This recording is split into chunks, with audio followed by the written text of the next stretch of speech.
You may have read that oh-so-interesting factoid that 90% of Canada's population lives within 125 miles of the US border, and that might actually not surprise any of you, considering that a lot of Canada is not inhabitable. A big part of this is due to something called the Canadian Shield, a vast geological region that makes up nearly half of Canada. During the last ice age, glaciers swept across this part of the country, removing soil and leaving a pretty and hospitable landscape, making it incredibly difficult for agriculture, which historically is what led to settlements.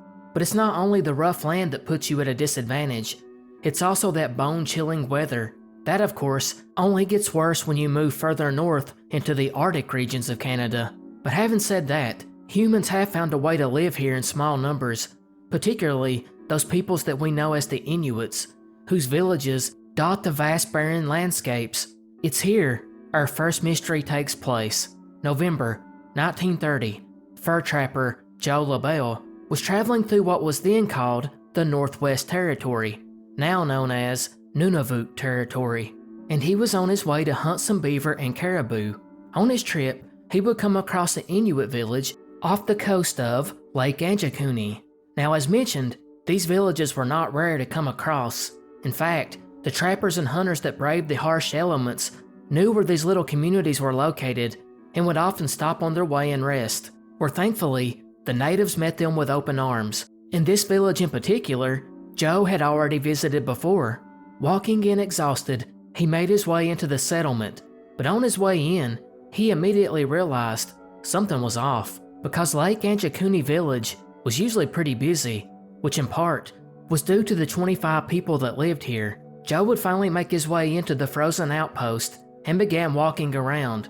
He thought it very unusual and a tad eerie that no one was walking about or tending to business, but he did see smoke coming from some of the houses, and his hungry stomach could not wait any longer, so he decided to start checking on some of the houses and found no one inside.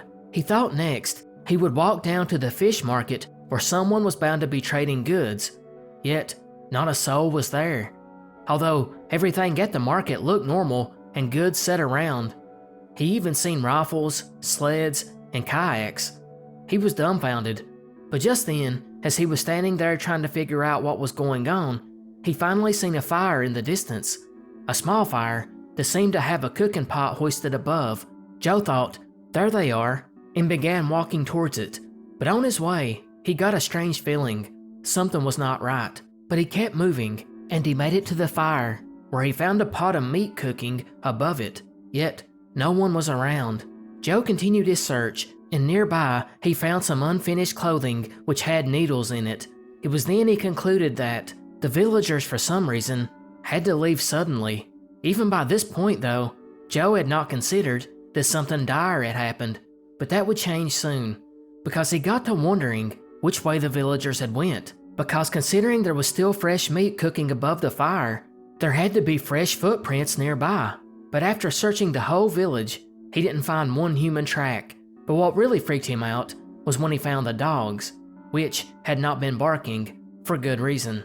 They were still tied up and covered in snow, because they had died from starvation, which kinda went against everything else Joe seen that told him these villagers had all fled just recently. On top of this, Joe soon found some graves that had also been dug up, and whoever's remains had been buried there, presumably an ancestor of one of the villagers, had been removed. This was made even more odd by the fact that the ground was frozen, but this was finally enough to send Joe over the edge, and he rushed away from the village and quickly went towards the closest telegraph station he could find, where he then got a hold of the mounted police and reported what he had seen. About an hour later, they arrived and made their way to the village and did a walk around.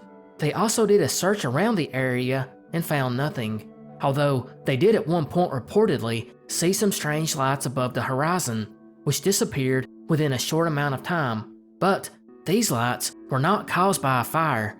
Instead, they were bluish lights that seemed to pulsate, while at least one source stated that a trapper named Armand Laurent had been in the general area at the time, and he was tracked down by the mounted police, and he told them that him and his son had seen a cylindrical object that transformed into a bullet shape and then headed towards the lake. I take it this was supposed to be a UFO.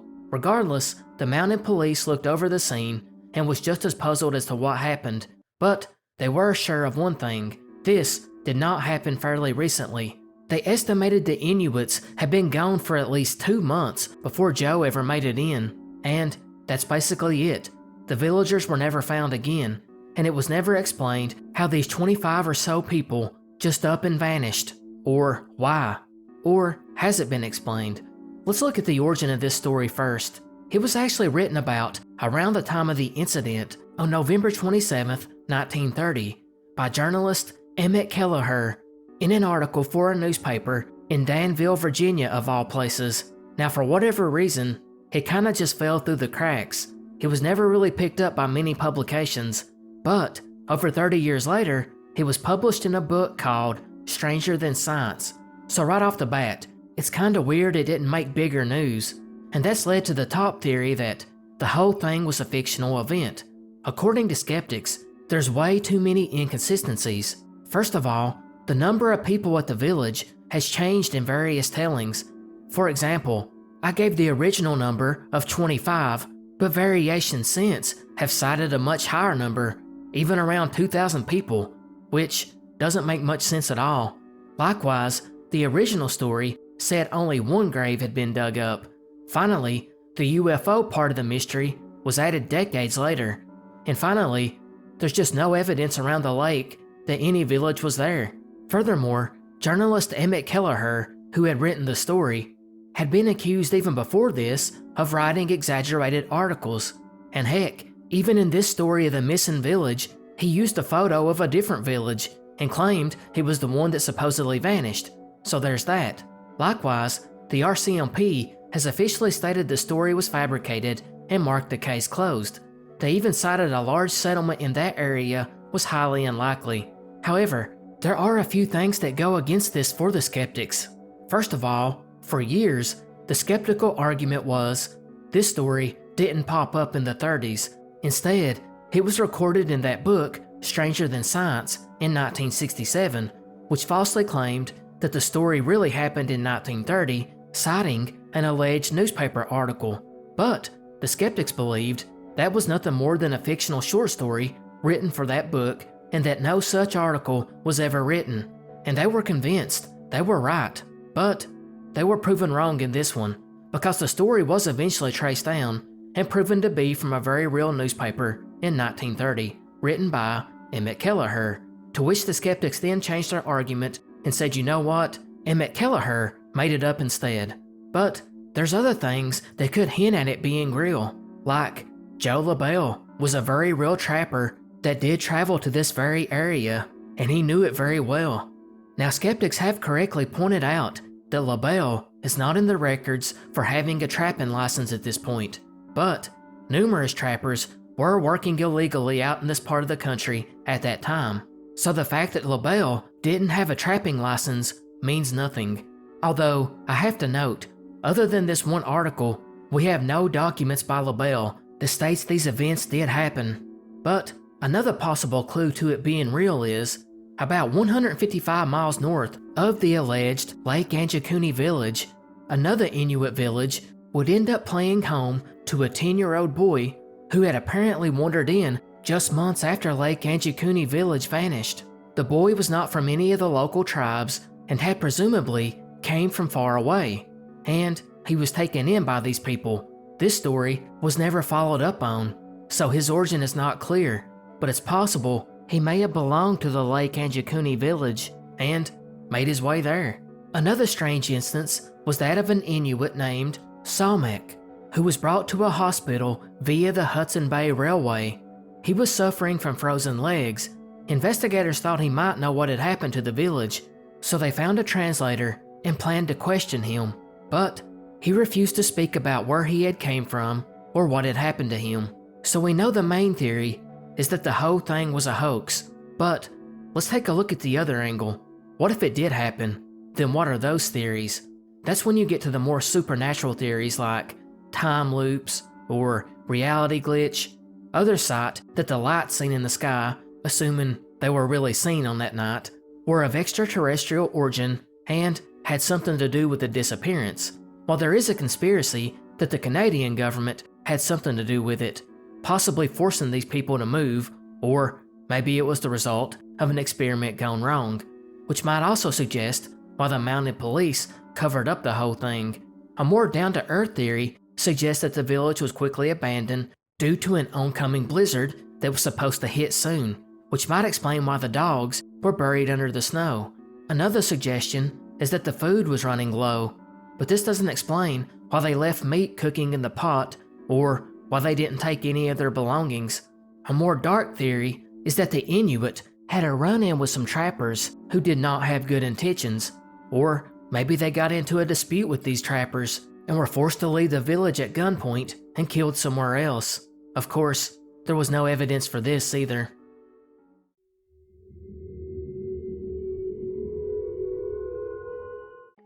January 6th, 1922. Caledonia Mills, Antigonish, Nova Scotia.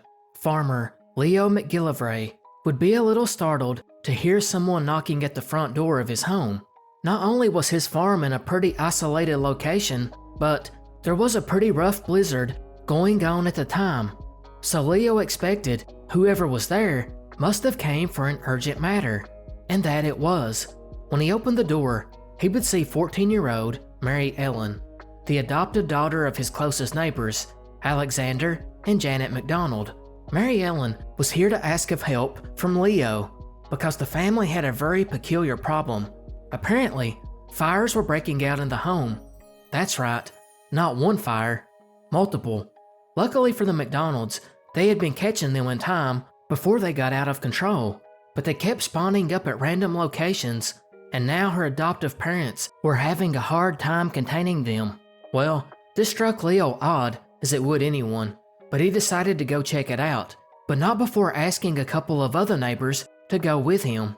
When they arrived, they would see immediately what it was that Mary Ellen was describing. At certain spots in the home, the room would suddenly light up, almost like sparks you would see during a short circuit of a power line. Then, blue flames would appear, sometimes even on wet papers or clothing. There was even moments when the wallpaper would burst into flames, and as soon as they were extinguished, new flames would pop up somewhere else. Leo would also note that strangely, there seemed to be no heat coming from these fires. The concerned neighbors began searching the home for any flammable materials, and found nothing. Soon, everything was quieted down though, and the neighbors went home. This night would become known in Canada as the Night of 38 Fires, but the McDonalds were accustomed to weird stuff happening at this home. Actually, stuff like this had been going on for 20 years. The family had weird things happen all the time, like household belongings vanishing, only to reappear at remote spots on the farm, while horses and other livestock would somehow be set loose from the stalls. Some mornings, Alexander would go out to find the cows and horses had been switched stables, while other times the animals' tails had been braided. Even stranger, some of the heavier farm equipment would be found moved to the opposite side of the property, and most notably, some of the neighbors reported seeing a weird blue light around the barn. The flames would continue over the following week, so the family soon asked the neighbors to keep an eye out, because they were convinced an arsonist was coming onto the property and setting the fires, possibly in an attempt to run the family off. And on January 12th, 6 days after Leo had made his first visit there, someone from his household, Michael, whom I assume was Leo's son, made his way over with another neighbor, John Kinney, to check on the McDonald family. As they were making their way to the old farm, they spotted something odd. On the upper floor of the McDonald home, they seen a hand holding a piece of white cotton out of the window. They waved it 3 times before it was pulled back in. When arriving, they would ask the McDonalds what all that was about, and they stated nobody had even been upstairs that morning. So as you can see, a very weird place. And this doesn't even take into account that the fires had still not ceased. So the McDonalds now feared the worst, as they were afraid to even lay down to sleep because they worried that the home would catch fire and they would burn to death. So they abandoned the home and moved in with Leo temporarily. Soon, word spread about the bizarre happenings, and a journalist by the name of Harold Whidden heard about the story from the small community and went to investigate. But he would not go alone. He would ask retired police chief Peter Carroll to go with him. The men soon made their way to Caledonia Mills and made arrangements to spend a couple of nights at the farm. And while there, they did not see one fire, but they did report hearing footsteps throughout the night, as well as other eerie noises inside the home. But the weirdest event would be that both reported feeling like something slapped their faces and arms. Now I know this story is already weird enough and too paranormal for some, and this next part will only make that worse, because apparently Harold claimed that he began automatic writing, which we have discussed in previous videos. It's supposed to be where someone is taken over by a strange force, and then their hands are used to write for some unknown entity. Well, that's what Harold began doing, and soon he got answers. The writing revealed that spirits had been the plague of this home for the past 20 years, and that the spirits had also been the ones that had slapped the two men's faces. Although Whidden would continue writing for 2 hours, he never revealed what else he noted down. He only stated it was important and deeply personal. Now for the retired police chief, Peter Carroll, who seemed to be more skeptical, he himself did state he believed whatever was going on at the farm had not been caused by the MacDonald family, and probably not by people at all. By now, the story was becoming big news across Canada, and it brought in a scientist and parapsychologist, Walter Franklin Pierce, who was invited to spend a week at the MacDonald farm. He would leave after completing his stay at the home, and he came out and stated he had the answer. He claimed that the fires were not unexplained, and in fact, had been set by Mary Ellen. Now, if you think this was going to be some easy skeptical theory, then you're in for a surprise, because Pierce theorized that Mary Ellen had set them in a, quote, altered state of consciousness. He also claimed she was behind in her years mentally, and she had suffered from dream states, from which was difficult to snap out of. He believed that she was setting the fires while in this dreamlike state and was not even realizing it. She could have even been sleepwalking. As far as physical evidence goes, he noted he did come across inflammable liquid which had been used to set the fires, but his most critical piece of evidence was where the burns had been, or maybe I should say, where they had not been. They were never higher than the reach of a person 5 foot tall, which was the height of Mary Ellen. So the case is closed, right? Well, there were 2 issues with his theory. First of all, the MacDonalds had been having weird stuff happen on the farm since 1900, and Mary was not adopted until 1910. Furthermore, many of the fires had been started when Mary Ellen wasn't even in the home, to which Pierce did not have an answer for. Of course, the family didn't believe him, nor did the neighbors who had witnessed the fires and the other strange events. They noted that Mary Ellen was a good kid and would not do such things. However, she continued to be blamed by the press, and it temporarily caused her so much psychological anguish that she ended up being committed to a mental facility. However, she did rebound and go on to live a normal life. The MacDonalds, on the other hand, never returned to the farm, and years later, it burned down suspiciously, and arson investigators could never find a cause. To this day, the main theories are someone inside the home was doing it, most likely Mary Ellen, or someone outside the home was tormenting the family, possibly in an attempt to get them to move, or maybe, just maybe, it was the result of real unexplained phenomena.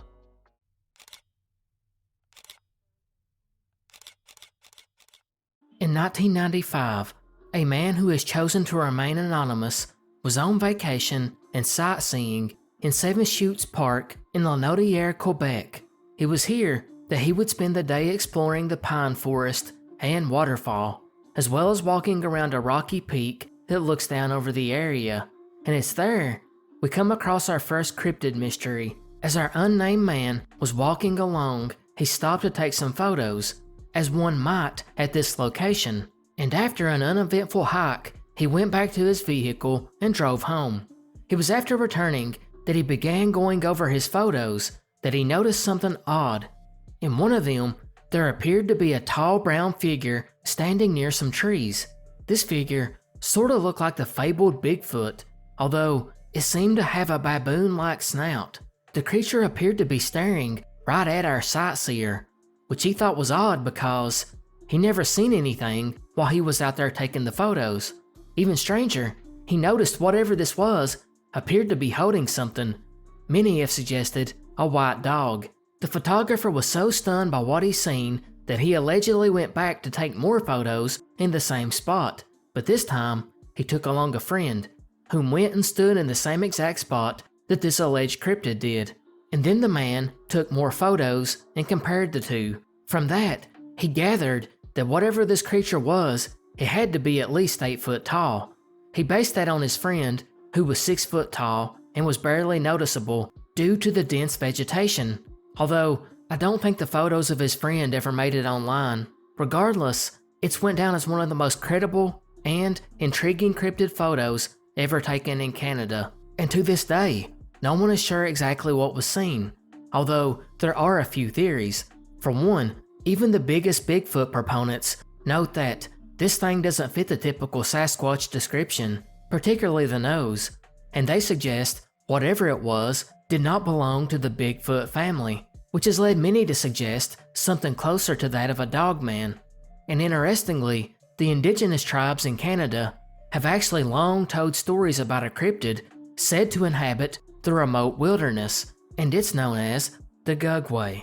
They are said to be 7 to 8 foot tall ape-like creatures with shaggy fur and an elongated head like a gorilla. By the early 1900s, reports by Europeans started popping up as well, in which they described it as a mix between a canine and an ape. So is this photo of a Gugway? That can probably be ruled out for 2 reasons. For one, the Gugway can be traced to the indigenous peoples living on the west coast of Canada, not here where our story takes place. Secondly, according to the lore, the Gugway are supposed to be extremely aggressive, and the creature in this photo apparently wasn't. The next weird question is, what exactly is he carrying? As mentioned, many people believe it's a dog being packed. If that's the case, then you would assume this is the creature's next meal. But many are skeptical and point to the obvious answers. The creature in the photo is nothing more than a bear, or perhaps even an escaped gorilla, or maybe nothing more than a pile of rocks, or a big tree stump, and pareidolia is making us see something that's not there. Others take it a step further and note how the man has never came forward and insisted to remain anonymous, which could heavily imply that it was nothing more than a hoax, stating that the person in the photo is carrying some kind of pink stuffed animal to add to the mystery. But I will leave it to you all. Is this really a cryptid or something else?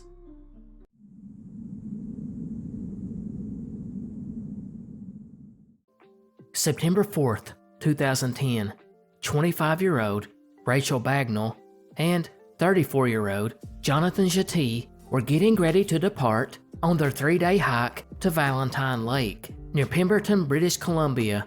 The two had actually met at a climbing gym in Vancouver a few months prior, and since both were big on the outdoors and had a passion for adventure, they hit it off. And it was this Labor Day weekend that the two had planned to spend a romantic getaway before Rachel left to go finish her final year of medical school, and the two would be in a temporary long-distance relationship, so they wanted this last visit to be at a place they loved.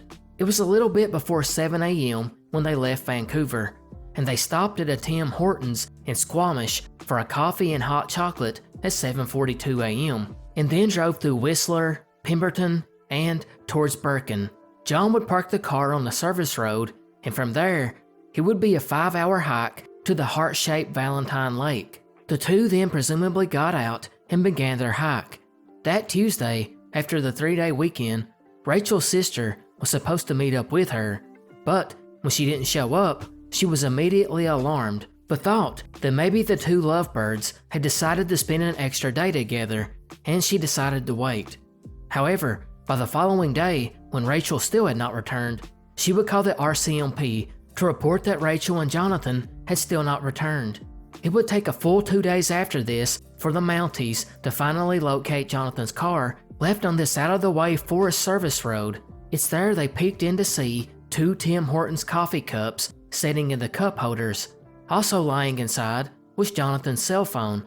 They would open the door and do a more thorough search and soon realized that the camping equipment was missing too. So it was obvious the couple had came here to camp and presumably something had happened and they may need rescuing. But there was an issue. As the search and rescue began looking over the area, they soon realized there was not one sign of any recent activity. And in a desolate location like this, you would think at least a footprint would be found, or any kind of evidence that two people had just tracked through this area. But nope, even when they widened the search from the car, there was not one sign that anyone had came through this area in a long time. Of course, by this point, it had been 5 days since the two had made it there, so maybe any evidence had been erased by the elements, but the searchers sure felt that the whole thing was odd. But eventually, they did come across what they thought would be a huge break in the search, a pair of women's sunglasses, which were found pretty close to the lake. However, when police put out a notification for this, a female hiker came forward and stated she had lost those glasses earlier that year, and police were back at square one. The search continued, and the Mounties actually put out a call for volunteers, and soon the area was swarming with rescue teams from around the region. But unfortunately, the search was hampered by rain, but helicopters would eventually go over. But after 10 days of searching, with more than 2,000 man-hours, not one clue was found. RCMP Staff Sergeant Steve LeClaire, who was put in charge of the investigation, would even tell David Pilates that they never even found any of the cookware or any of the old campsites the two might have used. They also brought in bloodhounds to the vehicle, and the dogs never picked up a scent, not even at the car. And maybe it was washed away with the elements, but the fact that the investigators mentioned it seems to suggest they found it odd as well. But it would get even stranger, because Steve LeClaire would also do an interview with a magazine about the disappearance, and it's here that he noted it's not unusual for people to get lost in the backcountry, especially in Whistler, the town nearby where this took place. But in every search he had led, the people were always found, except for this time, with Jonathan and Rachel. And it was even more strange that not one thing was found. There was also the account from a man named David Steers, who was the leader of the search team from Pemberton.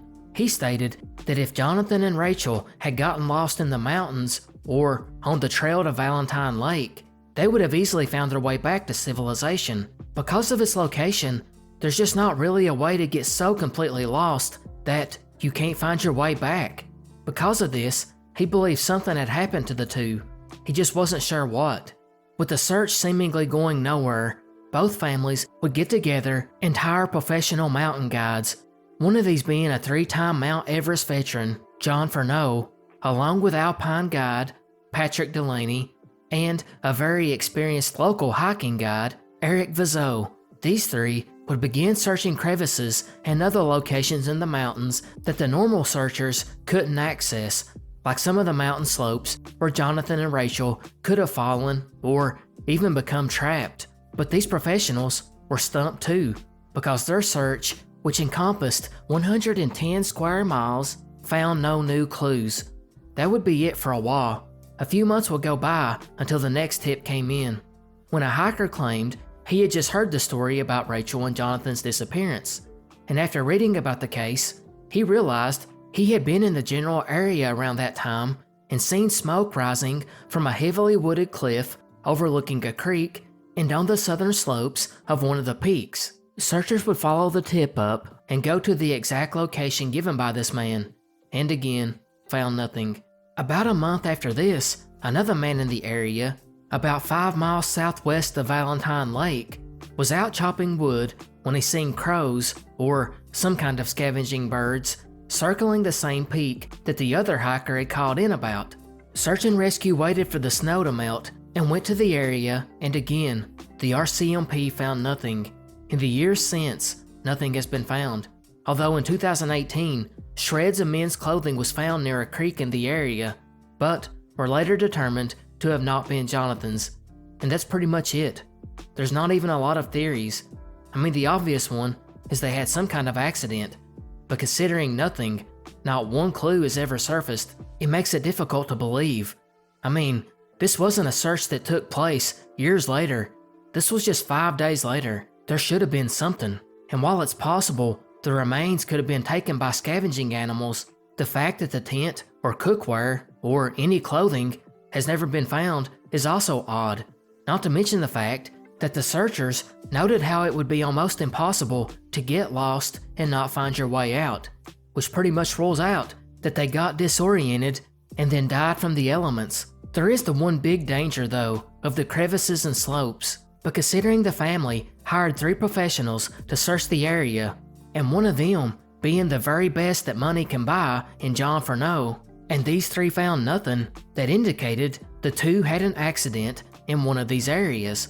And it's worth noting, the 2 could totally avoid the dangerous areas anyways, as a large part of this location is open meadow that one could hike in flip-flops. Others suggest a possible bear attack, or maybe even a rock slide. According to David Pilates, the parents have stated they believe foul play may have been involved, and question if Jonathan and Rachel ever even parked the car at the service trail.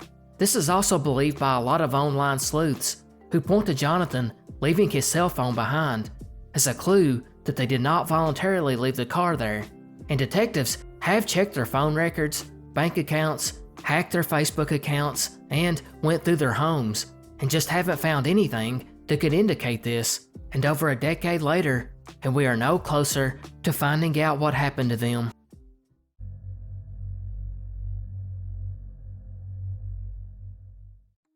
February 25th, 1909, Hamilton, Ontario.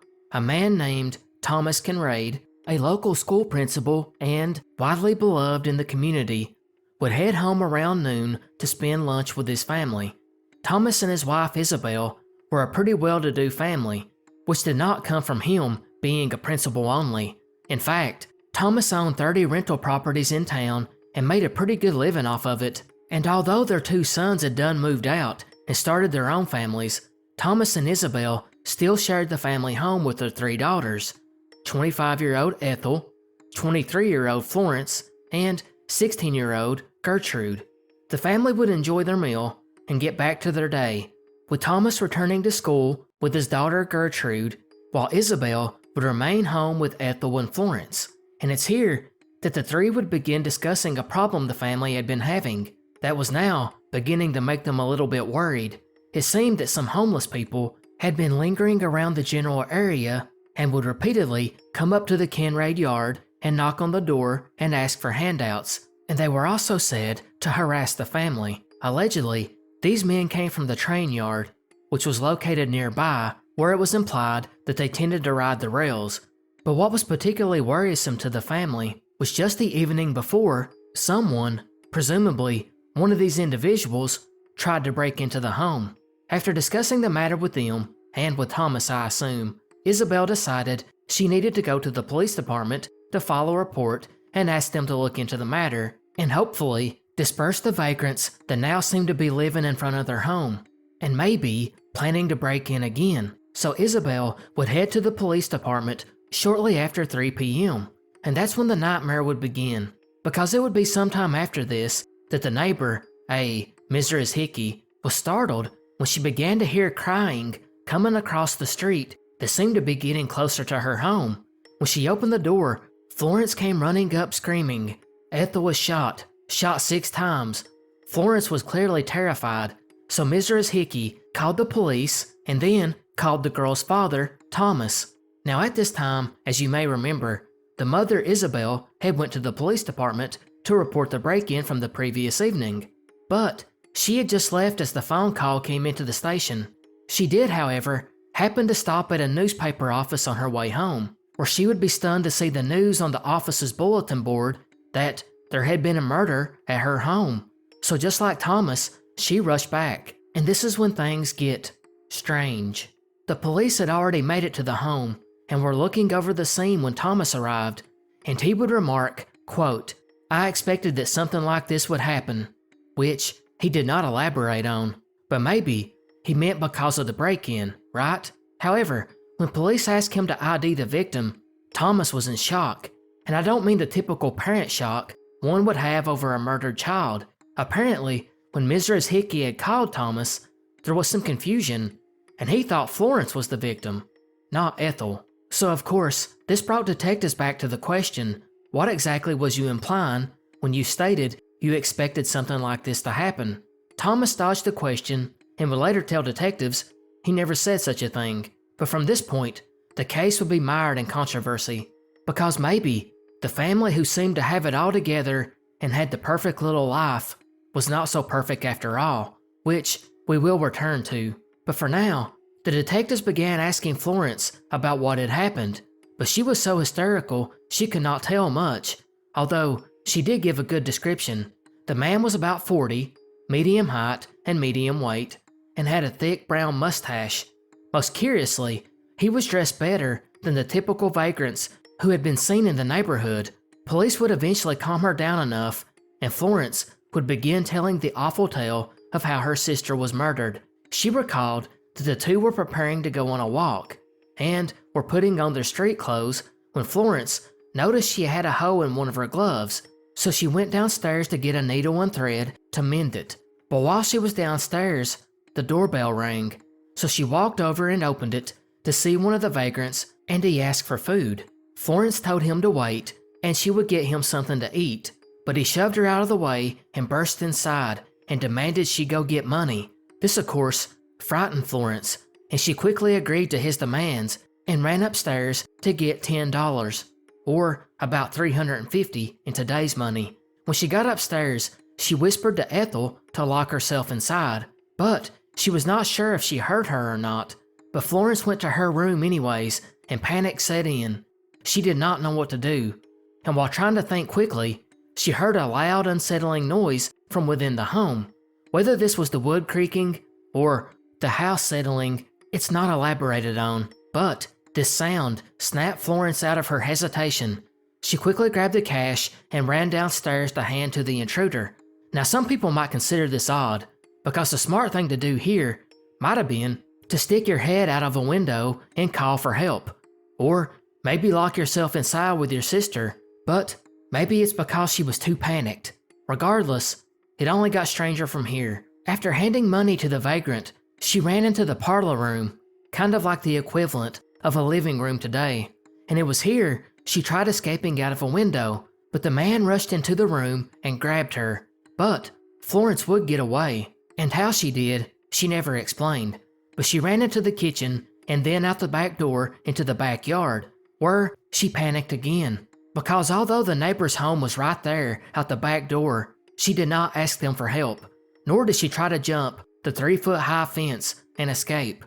Instead, she just walked back into the home, where she seen the man just standing in the hallway, while Ethel was laying in the dining room floor. Florence by this point was beyond panicked and was terrified. She sprinted by the man and out the front door, where she began screaming for Mrs. Hickey to call the police. And now it was the detectives hearing this story and looking over the scene, and they were downright confused. Why would a burglar just hang around, especially after being given the money? Or, if he did hang around, why didn't he take anything else with him from the home? Hamilton investigators began to wonder if they were looking for a madman, possibly an escaped convict or dangerous escape patient from a mental asylum. When neither of these checked out though, they started to believe this all came from a personal motive, and they looked into the family closer, and they soon realized that although Florence was engaged to a man named Clara Wright, a theological student and son of a clergyman, she also enjoyed the attention of a man in Richmond, Virginia named James Baum, because see, Florence was actually an actress/vaudeville showgirl, and she had lived in Richmond for quite a while, performing on stage, and according to her, she drew the attention of this man. So detectives now thought that James Baum may have become obsessed with Florence, and upon hearing she was engaged to Claire, drove to Hamilton to kill her and accidentally killed her sister Ethel instead.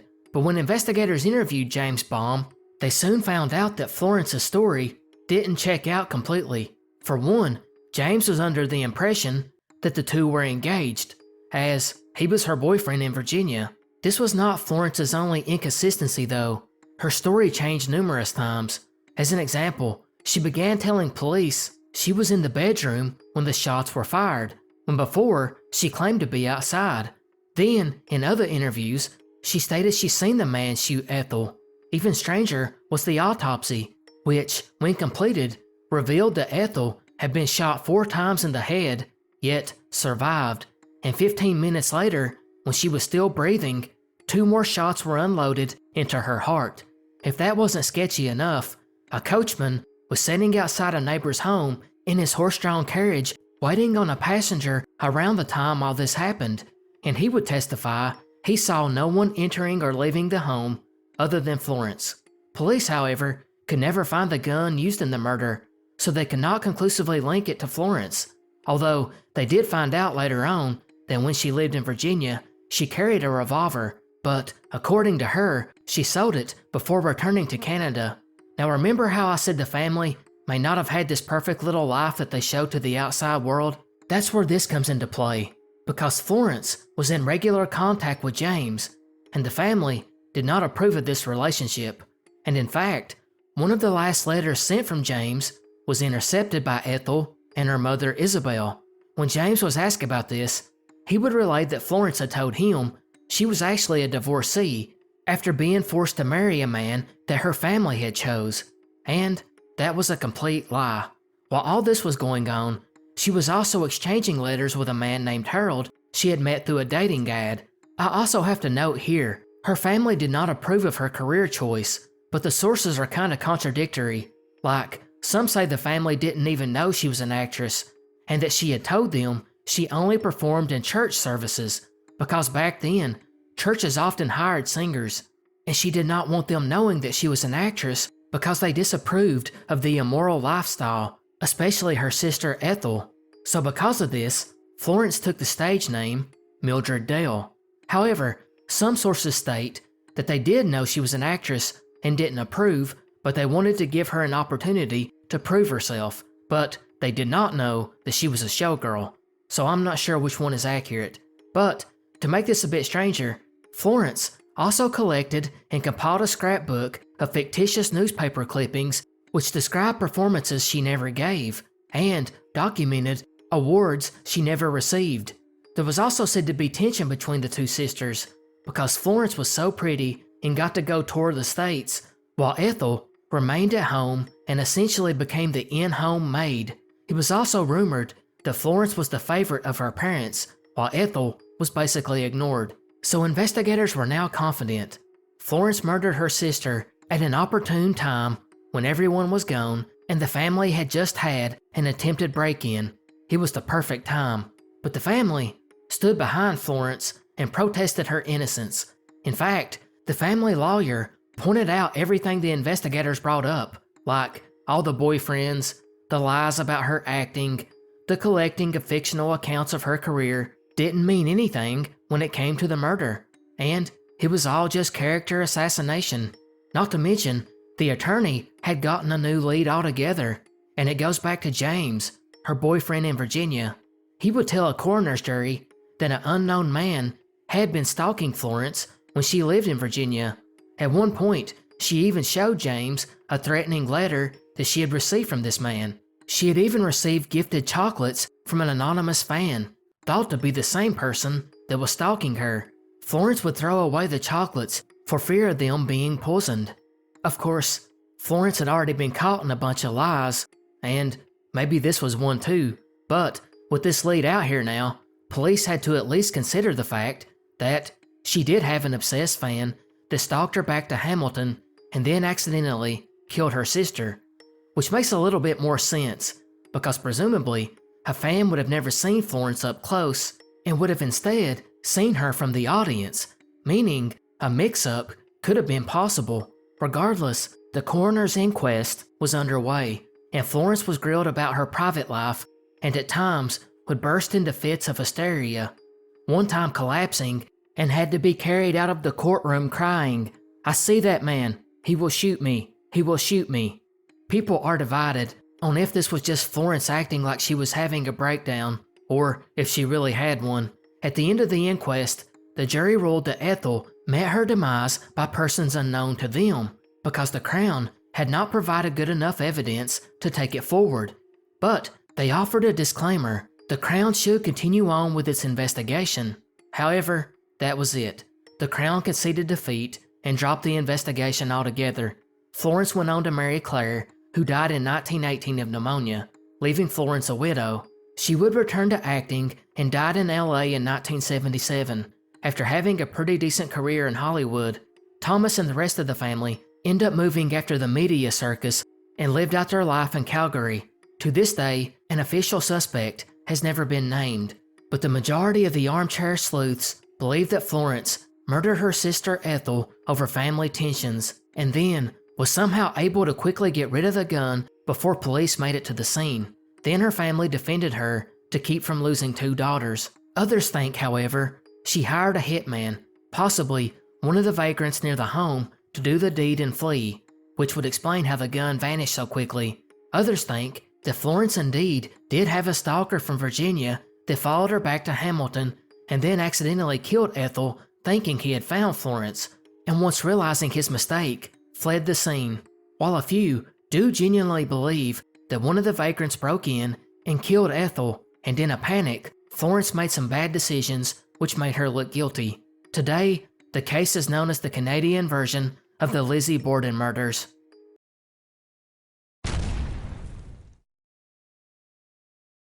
May 10th, 1973, Kenora, Ontario. A tense situation would unfold around 2:30 p.m. when a heavily armed man would enter a branch of the Canadian Imperial Bank of Commerce. The would-be robber was wearing a mask and carrying a rifle and had a pistol holstered. And while that may sound scary, that is not that abnormal. But there was one odd thing that set this robbery out as different than most, as the man was carrying a homemade bomb which had been built using 6 sticks of dynamite that he then stuffed into a shoulder bag. Most frighteningly, it contained a dead man's switch that was clasped in the man's teeth. He also brought along 3 duffel bags, which he told the teller to stuff them full of cash. He then told them to notify the police to supply him with a pickup truck to make his escape. As you might imagine, this woke up the sleepy little town of Kenora, and police responded quickly. But they had a plan, which they came up with on the spot. They would take the pickup truck to the bank as the man had requested, but instead of leaving it sitting outside waiting on him, an undercover officer posed as the random truck driver, and when he got to the bank, he walked in and handed the keys off to the robber, and the man fell for it, hook, line, and sinker. He told the truck driver / undercover officer he was going to use him as a hostage, which is what the police wanted all along. So he told him to grab one of the duffel bags of money and carry it out for him, walking in front of the suspect. And now the brave officer, Don Millard, did as told, and he slowly walked out of the bank in front of the robber just as they had drawn it up. The plan was going perfect so far, because they wanted this man to take up as much time as possible going to the truck so they could fire off a shot, and they didn't want to risk having a bank teller as a hostage. Although, I do have to wonder, did they not believe the man really had a bomb? Because Officer Millard was sure taking a huge risk. By this point, the news had spread all over town and the wider area, and the press was actually already on the site to film the robber's exit, along with hundreds of curious onlookers. This was now a very dangerous situation, but the police felt they had no choice but to make a move on it, and a marksman sitting in a cruiser across the street would pull the trigger, and the bullet struck the robber, killing him, and the man fell to the pavement, and the bomb detonated, obliterating the man. Crazily enough, the undercover officer, who was in front of the suspect carrying the duffel bag, was actually mostly shielded by the money he had been carrying, suffering only mild hearing loss. The police were initially raked over the coals for endangering the public, but after a review of the events, it was determined that they probably saved many lives by killing the man before he could get close enough to the crowd to possibly detonate. There's even some speculation that the man was going to trigger the bomb regardless, and at one point, he stopped and seemed like he was about to confront the police and the onlookers. Some even think he could have had a grudge against the bank, or maybe the town of Kenora. I mean, surely there were bigger towns with more money, but maybe this one was easier to escape. There was even the thought that it was politically motivated. However, others contend the bomb was indeed a deterrent that he never intended to use, and the man was just desperate due to financial reasons. But now, the gruesome task of identifying the man and notifying the next of kin began, and that's where the real mystery starts. For one, there wasn't much left of this guy. One of the witnesses would even state he had been blown to smithereens, and since he wore a mask, really just a balaclava, the entire time of the robbery, no one outside or inside the bank ever seen his face. Detectives did find a wallet that contained $176, handcuff keys, and a receipt from a nearby hotel. This gave them their first real lead, and they went to the location to learn the man had checked in on April 23rd, some 17 days prior, under the name Paul Higgins. They soon found his luggage, a yellow trunk that also had the name Paul Higgins on it. This too looked like it was brand new. So case closed, right? Well, no, because that was a fake name. Just like the address the man had given was also fake. But it was here at this hotel that he checked in on the 23rd, stayed 2 days, and boarded a bus for Winnipeg. In the meantime, he left the trunk in the hotel storage. He would return on May 5th, 5 days before the attempted robbery would take place. Where he was in those 5 days and what he was doing is still unknown to this day, although police speculate he went to Winnipeg to either return to a job or visit family, or possibly round up supplies to build the bomb. In either case, they believed he had been scoping out this bank for a while. But detectives did not give up on identifying him. They soon began trying to find this yellow trunk, which definitely stood out, and they soon learned that it was sold only at a Canadian department store chain called Eaton's. But that's as far as they got. They could never definitively say which one of the stores it was purchased at, and they were at a dead end again, until several witnesses came forward and claimed they had seen the man around town just days before the robbery, and they would describe him as being white with reddish brown hair and a beard, and in his 40s. He was about 5'6" to 5'8" and weighed about 170 pounds. This would lead to our only description and sketch of the man, as you can see here. The guns, meanwhile, were never linked to any other crimes, nor were they ever able to be traced to the owner. The dynamite as well could not be traced to any known purchase of explosives at the time, and since that stuff is tracked extremely close, detectives felt that the man had stolen the dynamite, possibly when he took the trip to Winnipeg. His accent did not stand out either, and his nationality, if he wasn't Canadian, could not be discerned either, although Canadian investigators looked into missing persons reports as far away as Ireland and Scotland because of his red hair, and that's pretty much it. To this day, nobody knows who this guy was. At one time, police believed they identified him squarely based on the fact that some man in Winnipeg had abandoned his truck there right before this happened, but this man was eventually tracked down and was living in France. The main theory now seems to be that whoever it was flew into Winnipeg for the weekend and didn't tell anyone. He then drove to Kenora to attempt to pull this off. Meanwhile, his family and friends, conceivably over 1,000 miles away, had no idea what had happened and reported him missing, but they didn't have that crucial detail that he left town to go to Winnipeg. And since the man used a fake name, which was much easier to do flying in the 70s, there's no record of this individual getting onto a flight. So basically, the missing persons report just hasn't been connected yet. There's also the question if someone had been helping him out, or even forcing him to do it. However, if that's the case, this person has never been located either.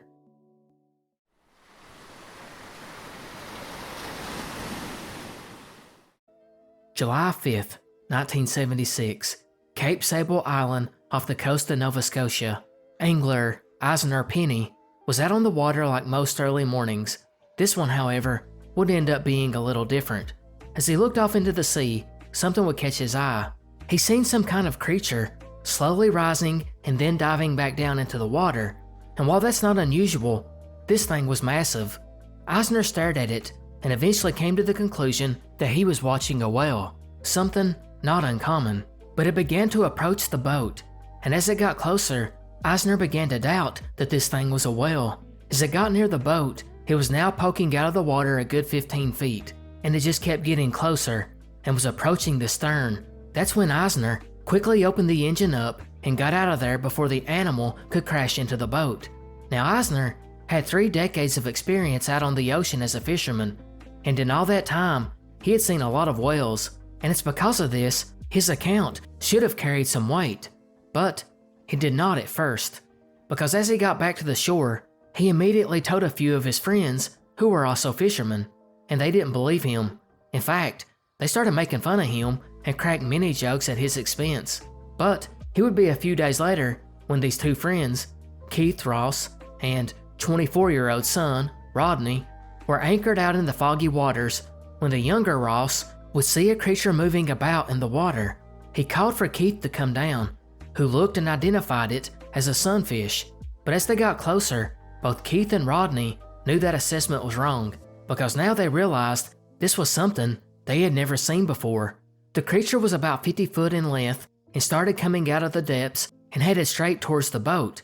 Luckily it missed and went on by, but it was here that Keith noted the thing had big eyes, as round as saucers and bright red looking, like they were bloodshot.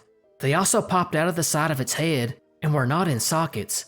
Its mouth was wide open and there were 2 tusk-like things hanging down from its upper jaw. The scales were grayish and looked something like snakeskin, full of lumps and barnacles. It did have a fishtail that went up and down, not like a whale. Rodney noted that to him, the body looked like a huge seahorse. The 2 swung their boat around and quickly headed back to the dock to tell others what they had seen. And upon their trip back, they would run into none other than Eisner, and they slowed down to tell him what they had seen. Eisner refused to go back out after this and decided to wait a few days before fishing again. Now if it was just these 2 reports, it could easily be written off as Keith and Rodney just continuing to give Eisner a hard time. But just a few nights later, another fisherman, Edgar Nickerson, and his 15-year-old son, Robert, whom, from what I could find, did not know Eisner, Keith, or Rodney, and as they were out, they heard a splash out in the deep, and in the fog they couldn't see anything. But a few minutes later, when they were pulling their gear out of the water, they heard a splash right by the boat. Edgar thought it was a whale, so he turned the sounder on, knowing that it usually scares whales away. But whatever was splashing around by the boat was not a whale. Unfortunately, that's all there was from this account. These were the 3 original reports of the creature that would become known as the Cape Sable Serpent.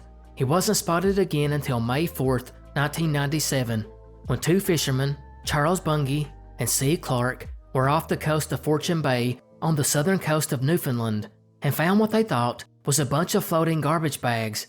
In trying to be environmentally conscious, they made their way to the bags to try and haul them out of the water. But when they got within 50 feet of what they thought was trash, a creature with a 6-foot-long neck and a head that looked like a horse whipped around to see them and then slid under the water and disappeared.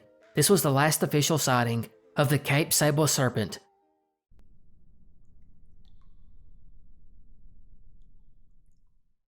British Columbia, on the west coast near the border with the US and Washington State, is home to our next mystery. Now, like the US, Canada too would have its own gold discoveries that led to periods of what we now know as gold rushes. And just as in the US, it led to the formation of a lot of towns that still stand to this day, and some that are now ghost towns. And that's exactly what Camp McKinney is. Discovered and claimed by a man named Al McKinney, along with Fred Rice in 1888, this gold deposit was known as Caribou Mine, and after the migration of many people to the area, a town formed 12 years later called Camp McKinney, which sat on the slopes of Mount Baldy. The population at its height got up to around 250, and hosted a few hotels and a number of saloons. And in 1901, around 9,500 ounces of gold bullion was taken out of the mines, and within 2 more years, the gold was practically gone and everyone left, and soon it became a ghost town. But its legacy lives on in this next mystery. See, every few months during the mine's operation, the gold would be melted down to bars, which were then made easier to handle and transport by rail, where it was then taken to the company headquarters in Spokane, Washington. And since this was still in an era where the lands were untamed, this vast region was covered by only 2 police constables. So actually, watching over the gold was left up to a group of trusted miners who would escort the gold to a train depot in Midway, about a 25-mile ride. The actual time the carriage would leave was always kept secret since the area was still a little wild and would be a great temptation to many robbers. Occasionally, a company official would take the goat himself. Of course, he went with this group of armed miners who could be sworn in at the last minute, and so we come to August 18th, 1896, when one of these officials, A. A.D. Keene, the mine superintendent, would volunteer to take the gold. Usually, it was the general manager, James Monahan, but Keene actually had some business to attend to in Midway anyways, so he offered to take care of it. They would give him the typical instructions that one does on this journey, along with the precautions he needed to take to avoid being held up, and he left alone, carrying 3 gold bars in the buggy in a canvas bag, 1 large bar and 2 small ones, weighing around 656 ounces, and valued at over $1 million today. But he didn't make it very far at all. In fact, he had only gotten about 2 miles away when he came around a sharp curve and ran into a masked man with a rifle who was waiting on him. The man motioned for him to throw down the saddlebags, and he had little choice because he had left without an escort. Keene was armed himself, but the guy had the drop on him. The bandit would tell Keene to turn around and drive back, and again, he had no choice and headed back to camp, where he immediately went and told James Monahan, the manager, who proceeded to check every one of the mining personnel, and he found nothing. He then sent someone to get the provincial police stationed at Midway, and he began organizing a posse and headed back to the scene of the robbery. It was here they would look over the area and did not find anything out of the ordinary, so they gave up and returned back to town. Later that day, the police constable showed up and asked routine questions, and even went to the scene of the robbery. It's there that one of these officers, a Isaac Dinsmore, found an empty saddlebag that had been missed earlier. He also found some biscuits, apples, fresh eggs, part of a whiskey bottle, and a half-filled water bottle. This went to show that the man had been waiting for the gold to come through for quite some time. But other than this one discovery, there were no other clues or leads. Law enforcement did believe he had not left the area, because Camp McKinney was very isolated and could only be accessed by 2 roads. It seemed implausible he was able to flee and not be seen, but modern takes on this case now dismiss that, and it's more than likely the man somehow got away. The mining company did post 2 separate rewards, $2,000 for the arrest and conviction of the guilty party, and $1,500 for the recovery of the gold. So $3,500 in total, or in today's money, about $130,000, which is pretty crazy, and unsurprisingly, it generated a lot of interest. The first big tip came in the form of a letter addressed to James Monahan, which was later published in a local paper, and it basically went on to say that he had met a man named Matthew Roderick at a bar in Oroville, California, about 3 months before the robbery, and the two had started drinking, and Roderick had told him he was from Spokane, Washington, down on his luck and planning on trying to rob a bullion shipment from Camp McKinney, saying it was an easy job. He carried a Winchester and told this man he liked how he handled his liquor and thought he would be cool enough under pressure, so he asked him to join, but he declined. And after declining, this Roderick said he would kill him if he told anyone about it. The two did end up going to Camp McKinney, where they worked for the mine for 3 months up until August, where the anonymous man writing this letter would then leave. He stated that a few days later, he read about the robbery and figured that it had to be Matthew Roderick. Monahan took this information and started checking his logbooks and soon discovered there was a man named Roderick that had worked there at the time, and he was not a good employee. Each week after collecting his pay, he would go to play poker and would never leave until he was broke, often ignoring his work shift for days at a time. He owned a small cabin on the outskirts of town, and on the day of the robbery, as well as the days leading up to it, he stated he couldn't work because of back pain. And several days after the robbery, he notified the mine that he intended to head back home to Seattle to recuperate from his injury. Crazily enough, the miners felt sorry for him and passed the hat around, collecting $84, or about $3,000 in today's money, which he could use to have safe passage back home. The mining company, along with law enforcement, went to inspect the cabin, and they found old whiskey bottles behind it, that had the same label as the one left at the crime scene. Officials were now certain they found their man. Soon, the famous Pinkertons were hired to keep Roderick under surveillance, and they found him really quick, as he had listed himself in the Seattle directory. The Pinkertons even hired a lady operative to move in next door, and she began chatting up Roderick and his wife. He soon told her he had paid up some back taxes and took out a $3,000 life insurance policy, which was certainly sketchy. They now believed that Roderick was only able to get away with one of the smaller bars, around $60,000 worth in today's money. Then one day, Mrs. Roderick would speak to this operative and tell her that her husband was leaving on a business trip that would make them rich. Of course, this agent tipped off her colleagues, and the Pinkertons followed Roderick by train to Loomis, Washington, where he purchased a horse and rode towards British Columbia. They believed he was going back to retrieve the rest of the gold he had hidden. When he reached town, he couldn't believe what he had seen. The whole area was on edge. Armed men were everywhere, and the only two roads in and out of town were blocked by armed guards. But on October 26th, he was able to sneak by and stealthily went up a dusty mountain road where one of these guards would spot him and alerted everyone in town. Everyone armed up and set out after him. By 10 p.m., the posse would make their way through the dark to see an object in the road, but they couldn't tell what it was. They then heard horse hooves, and Keene, the man who had been robbed and started all this, called out, "Is that you, Matt?" He remained silent for half a minute. Then a gunshot rang out, and Roderick fell to the ground dead. Keene had shot first, followed by one of the constables.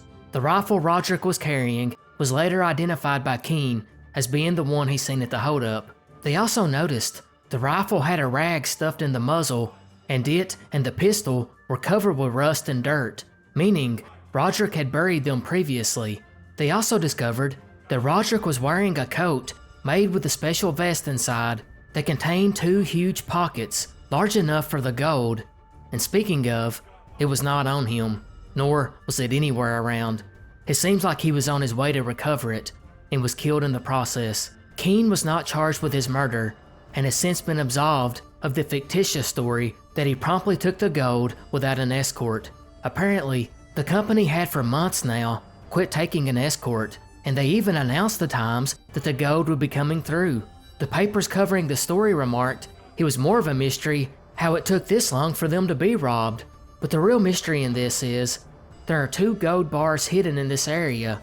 One of them, really big, and presumably is still there today. That's not a legend or a folktale. It's there, but no one can find it, and it's led to theories over the years about where it could be. There have been some reports that Roderick's body was found with candles, matches, and goggles, which suggest he hid the gold in one of the numerous water-filled shafts, but it's never been confirmed that he actually had these items on him. Secondly, he was very pressed for time, and it doesn't seem like he could take such a huge risk to try and lower them down into the shafts because quite simply, he had to hurry. Others point to the fact that he no doubt buried the rifle and pistol in the general area where he was spotted and then killed, which brings up the question, why bury your rifle and pistol there and then put the gold in a totally different place? Wouldn't it be more convenient to put them in the same spot? This has led some to argue that he did not know they were suspicious of him, and he may have planned to hang out in town for a day or two before retrieving the gold on his way back out, where he had conveniently placed them next to the guns. But the other argument is, he did place the gold somewhere else, most likely somewhere between the mines and town, and after fetching his guns, he was headed that way when he was shot. Regardless, if someone found the bars today, they would become rich, assuming they were allowed to keep any of it, that is. July 8th, 1965, Vancouver. Canadian Pacific Flight 21 would take off from the airport, hauling 46 passengers and 6 crew members. The flight was set to have several stops, with the first being at Prince George, a flight that normally would take about an hour and a half. It was actually an exciting moment for most of the passengers, as commercial air flight was relatively new, and pretty much every one of the travelers had never flown before. But that excitement would change to fear about halfway through the flight, because at 3:29 p.m., the cockpit crew would touch back with Vancouver Air Control in a routine check-in. They would notify them that they were on schedule and were set to arrive at Prince George at any time. But it's just a few minutes after this check-in that Air Traffic Control would try to get into contact with the crew again, and this time they were met with silence. At first, they were not super worried, but were curious as to why there was no response. And just 2 minutes later, 3 brief transmissions came in. Mayday, Mayday, Mayday. And then, silence. Air Traffic Control, hearing this, would look to radar to see that the aircraft had vanished. It wasn't long after this, calls started coming in to first responders, as witnesses in the town known as 100 Mile House reported they had heard a tremendous explosion in the air, and that when they looked up, they seen a plane overhead split apart and the tail broke away, and they seen objects spilling out. As the plane made a nosedive into the forest, it would cartwheel and ignited the surrounding trees, causing a wildfire. Yeah, and of course, those objects that were seen spilling out were sadly people. The police, EMS, and firefighters made it on the scene shortly, along with the forestry workers, but they were unable to enter the inferno. The area would burn all night long before it was finally extinguished completely the next day, and responders were finally able to get safely in, and they discovered a scene of carnage. There were seats, luggage, various aircraft parts, pieces of bodies, and whole bodies, 29 of which were still strapped to their seats. And obviously, this was a tragic accident. But where is the mystery? Well, see, this was not an accident. Actually, it didn't take long at all for investigators to determine the flight had been brought down by a bomb. There was too many things that pointed towards it, like paint chips that had been blasted into the victim's skins, or an overnight bag that had been found about 1,000 feet away. But maybe the most indicative part was the X-ray evidence, which found a piece of metal that came from a detonator. Air crash investigators began the long process of reconstructing the parts of the plane and would eventually release the official cause, which most everyone already knew. The disaster had been caused by a massive explosion near the rear of the plane in the lavatory. Of course, the next logical question, and the one that brings us to our mystery, who would do such a thing? Well, because this was such a huge case, and because the investigation had dragged on, rumors began to circulate to fill the void left by detectives, and there were many. One of the first, and biggest to spread, was the one about a strange man seen leaving the lavatory right before the plane took off. This one was soon followed by the one about a flight attendant who was smuggling explosives for her boyfriend by hiding them in the bathroom and they accidentally exploded. As time went on, these rumors got crazier and crazier, and investigators would run every one of those down and found out they were exactly that, just rumors. Investigators never really believed them anyways, and they were more focused on the people that were scheduled to fly that day. Soon, they would have psychological profiles drawn up of each individual on the flight, as well as having background checks done on each. Soon, they narrowed the pool of 52 individuals down to 4. First was a 40-year-old man named Douglas Edgar, who had just bought a life insurance policy for $125,000. And when I say just bought it, I mean he literally purchased it in half an hour before getting on board. He was known as a big gambler, and prior to this, he had told family that he was flying to Prince George where he intended to work at a pulp mill. Soon investigators would go to this mill and found out that no such job offer existed, meaning he had no reason to be on that flight. He also brought very little clothing. Soon, theories began to emerge that he orchestrated the entire thing for financial gain. However, police could never prove that he was involved, other than he just happened to buy a life insurance policy before getting on board. And really, that's not as crazy as it sounds, because in the 60s, it was common to buy insurance from coin-operated vending machines at airports. Pretty crazy, huh? And he also did not have any experience working with explosives, unlike the next person of interest, a 54-year-old man, Stefan Kozar, who was a mining explosives expert.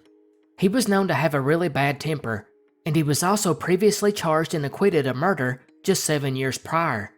He had told people he was on his way to a new job. However, once police began looking into him, they soon speculated that someone with a temper like his didn't really match with the cold, calculated nature of bombing an airline, and without any other thing to go on, he could not be linked either. The third individual was a young man also flying to a summer job, named Peter Broughton. He was widely known as a gun enthusiast, and he had many in his collection. He was also a loner, described as being isolated. When investigators searched his home, they found 3 pounds of gunpowder was missing from his inventory. However, bomb experts were fairly confident that the powder missing from his home did not match the powder used in the bomb. Regardless, the lead investigator for the Department of Transportation, who worked closely with the RCMP, later stated he believed that the police thought Broughton was the man behind it, with the motive of notoriety. There seemed to be a theory that he could cause a small explosion which would force the plane to make a crash landing and he would survive. Other investigators simply thought he planned to bring it down on himself and others. In fact, his mother had told investigators that Peter had told her not to go into his room for several days because there was something dangerous in there. Whatever it was no longer there by the time the police searched his room, although they had found that he had checked 2 books out of the library weeks before this. One was a book about airliners, complete with schematics of the exact model he was set to fly on. Finally, was a man named Paul Vandermeulen, who actually brought a gun on the plane with him, although, again, that was not that odd for these times. His body was found with copper fragments in it, which suggested he was close to the bomb, and he was noted to have been mentally unwell and was described by a psychiatrist as having a deep madness towards the world. In fact, he was noted by his doctor of being capable of, quote, violent, irrational acts. This is important because his doctor made that analysis before the crash ever happened. There was also speculation that he carried the gun on board, perhaps to control people, but like the other persons of interest, there were issues. Like, carrying the gun on board, along with a lot of cash, doesn't really seem like the behavior of someone planning on bringing themselves down in a plane crash. However, another theory soon emerged. A man named Clement King, who had been employed by a firm that kept records of a major investment company. That investment company had just collapsed a few months earlier, and it was all because of fraud, one of the worst fraud cases in Canadian history, causing many investors to lose everything. And the fraud, of course, was discovered by the firm that employed King, and soon detectives wondered if King had been targeted due to his knowledge of the fraud. But realistically, how many assassins are going to be willing to bring themselves down in a plane with their own target? And it may be at this part you think, well, how do we know that the bomb was placed on board by a passenger? What about the strange man that was seen leaving the lavatory right before takeoff? Well, about that, explosives investigators had a good explanation. There was no timer ever found, and it instead was set off by a delayed ignition, which was flipped and triggered the explosion seconds later, meaning the person had to be on board. Even stranger was the bomb itself.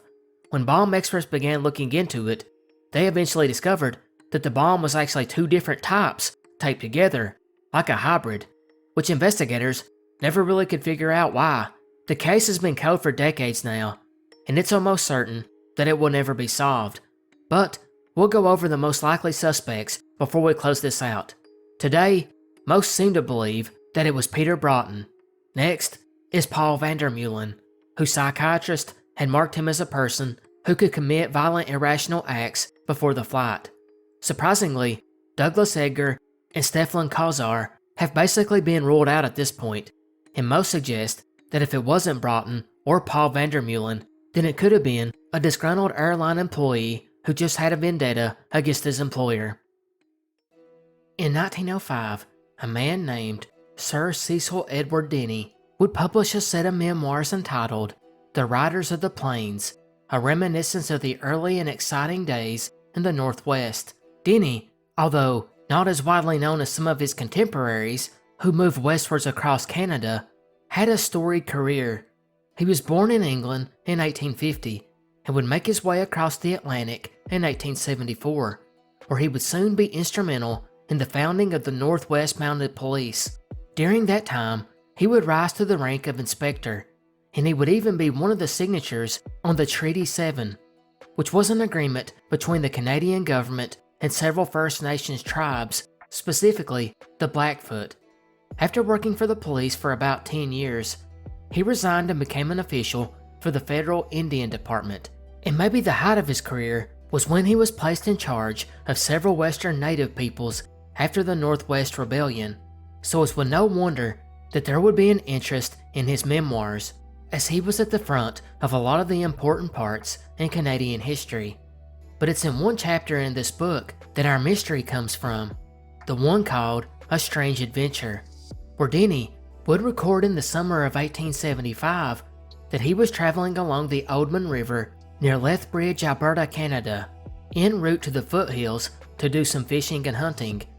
It was around noon at Denny's camp when dark clouds began to gather in the north, and then the sound of thunder in the distance found its way to his ears.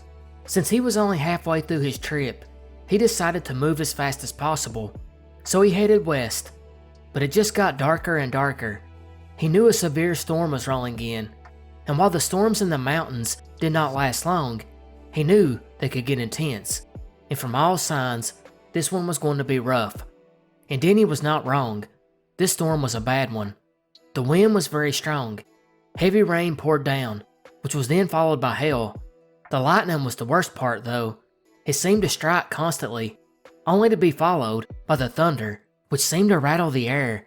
By this time, Denny had made it to his lifeboat, but was struggling to get anywhere, as the wind kept blowing him shore to shore. Plus, the river was just so choppy, he ended up sitting in water up to his waist, with sheets of water blowing over him every now and then. He soon realized he was wasting his time and was not going to be able to get to his destination. Plus, it was getting dark, although it was only about 4 p.m. So he stopped and decided to just try and find shelter and wait the storm out.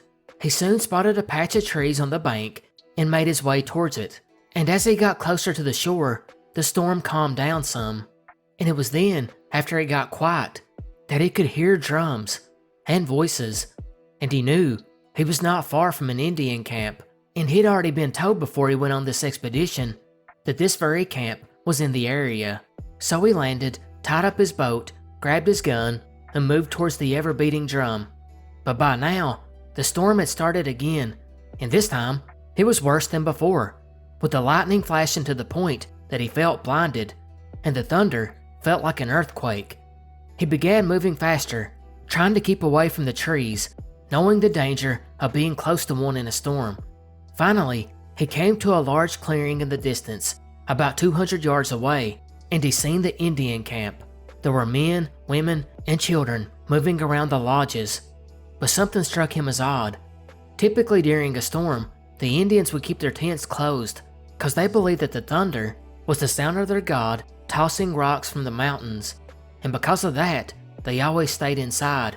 Looking around, he would see about 20 lodges and a band of horses grazing nearby, and he stood there for a moment, trying to figure out which one to approach. But as soon as he took a step forward, the sky lit up with lightning, which was followed by the loudest clap of thunder, so loud it nearly knocked him out.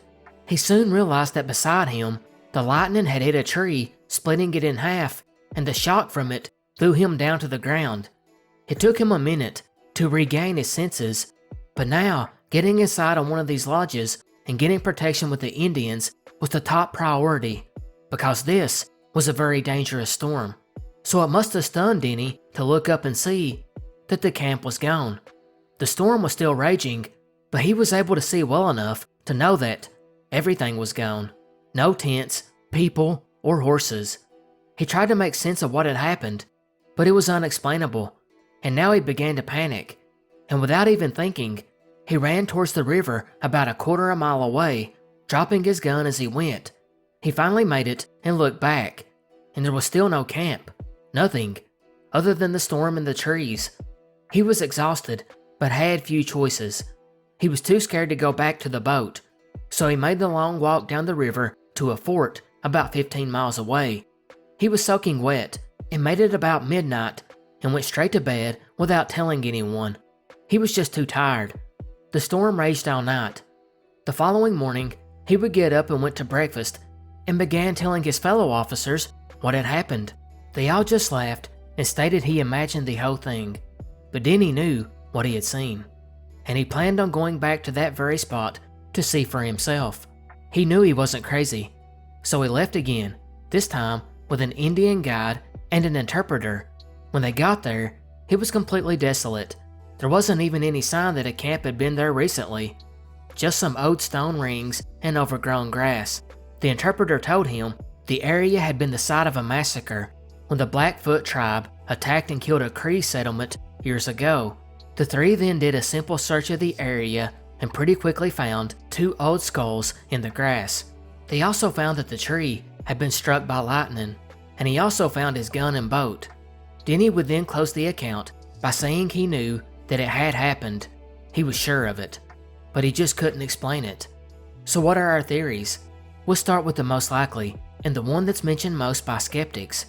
Denny witnessed a hallucination due to the extreme stress that he was under. He had for quite a while been exposed to the cold and was soaking wet on top of being exhausted. It's thought that the adrenaline from this life-threatening storm triggered the Indian camp. In fact, both lightning strikes and hypothermia can induce vivid visual and auditory distortions. Next is a little bit crazier. Is it possible that Denny suffered a brief neurological disturbance caused by the bolt of lightning hitting so close to him, which delivered a strong electromagnetic pulse? One example of this is called migraine aura, which is a neurological phenomenon that precedes or accompanies a migraine attack, which can cause visual disturbances as well as sensory changes. Or it's more than likely he suffered what is known as a transient neurological event, or TNE for short, a temporary neurological symptom or episode that revolves itself within a short period of time, leaving no permanent damage, basically a mini stroke, which can cause one to see complex visual scenes or even flashbacks. Another often suggested theory is it was simply a mirage. With a rapid shift in temperature, the river could have bent light in such a way that it caused a projection of something on the riverbank, maybe like distant smoke or a camp. But of course, you all want to hear the crazy theory that Denny had one of the earliest known examples of a time slip. Believers of the unexplained phenomena believe that Denny was somehow transported back in time to that Cree camp where he had seen all these tents and Indians moving around on the bank, ignoring the storm, because there was no storm, meaning that he had went back prior to the Blackfoot's invasion and massacre of the tribe. But what do you guys think? On the night of June 7th, 1971, Rosedale, Alberta, Canada, a woman named Esther Clappison was at her home that she shared with her brother Bill when they would experience one of the most bizarre cases of unexplained phenomena in Canadian history. It all started when Esther was sitting alone in her home enjoying the quiet night, when all of a sudden a light shined in through the window in the house and never ceased. Curious as to why someone was outside just shining this bright ray into her home, she eventually got up and, along with her dog George, left the house and started walking around the driveway towards the road to see exactly who it was shining it into the home. She finally found it, sitting out in the field. As she got closer, she spotted a luminous rectangular object about 20 foot long and 7 feet wide, standing nearly 8 foot high. The object, whatever it was, had an entrance where the white light poured out from the interior, revealing that it was an aircraft of some kind. Esther didn't know how to react, so she paused, staring, and was then even more shocked when she spotted 2 humanoid beings moving around inside. But her eyes would then focus on the field behind the craft, and she was stunned to see another one of these weird beings was moving around there. She would describe them as wearing gray tight-fitting uniforms with broad hoods, similar to that of a diver suit. Their hands appeared to have been covered by pointed mittens that had long thin thumbs and fit over their very narrow wrist. She could not see facial details because they were covered by the fabric of the same sort that made up their bodies. However, she could see their eyes, which she described as looking like keyholes. Looking down, She could not see any curves in the knees or elbows and did not see their feet at all. She looked back towards the craft and noticed on the inside that one of the walls seemed to be covered by a control panel. While staring at that, the entities were finally made aware of her presence. Because of this, the being tried to stand in front of the entrance with his arms stretched out, blocking the view of the control panel. The second entity was slightly leaning on the outside on the right side of the craft's wide doorway, and then the first one made some kind of gesture to get the attention of the third one, which was still in the field about 20 feet away. This being now appeared to have been collecting samples of rocks nearby before it turned around and approached the craft. Esther tried to get closer, but her dog pulled her back in a state of panic. She soon hurried back to get her brother to come back down and look, and after being gone only a short few minutes, they returned to find the object had vanished, which seems to be typical in these cases. However, when they went out the next day to look at the field again, they actually found a rectangular shape burned into the grass at the exact position where the UFO had landed, and these matched the dimensions that Esther described, although at least one source states that only partial marks were there, indicating that it was possibly hovering. Regardless, the area was studied further, and it was found that the heat level the grass was exposed to was the equivalent of a forest fire. 4 months later, the Aerial Phenomena Research Organization came out to look at the site and found that the darkest part of the grass was still there. So crazy story, right? But what about the theories? Well, these are just as crazy. But we'll start with some of the more level-headed ones first. Like, the whole thing could have just been a misidentified civilian vehicle or equipment. Think about a flatbed truck or farm equipment with strong floodlights, maybe working late some evening. He would totally explain the glowing box she said she's seen. Not to mention, this is a rural area that is known to have a lot of agricultural and oil field equipment. Workers in overalls could be mistaken for humanoids, while a tarp or canvas could look like a smooth surface vehicle, while the burn in the grass could have simply came from the exhaust from the vehicle while it was parked. Of course, that doesn't explain why she didn't hear the engine noise. There's also the possibility that there were no crafts there, and because of the darkness and her nervous dog, Esther's mind filled in the unexplained scene with these humanoids and craft. Basically, she saw an illusion. Of course, others say she hoaxed the entire thing, because this was at a time when UFO sightings were big in the news. Of course, you also have the secret military aircraft theory, where the government was testing this craft out.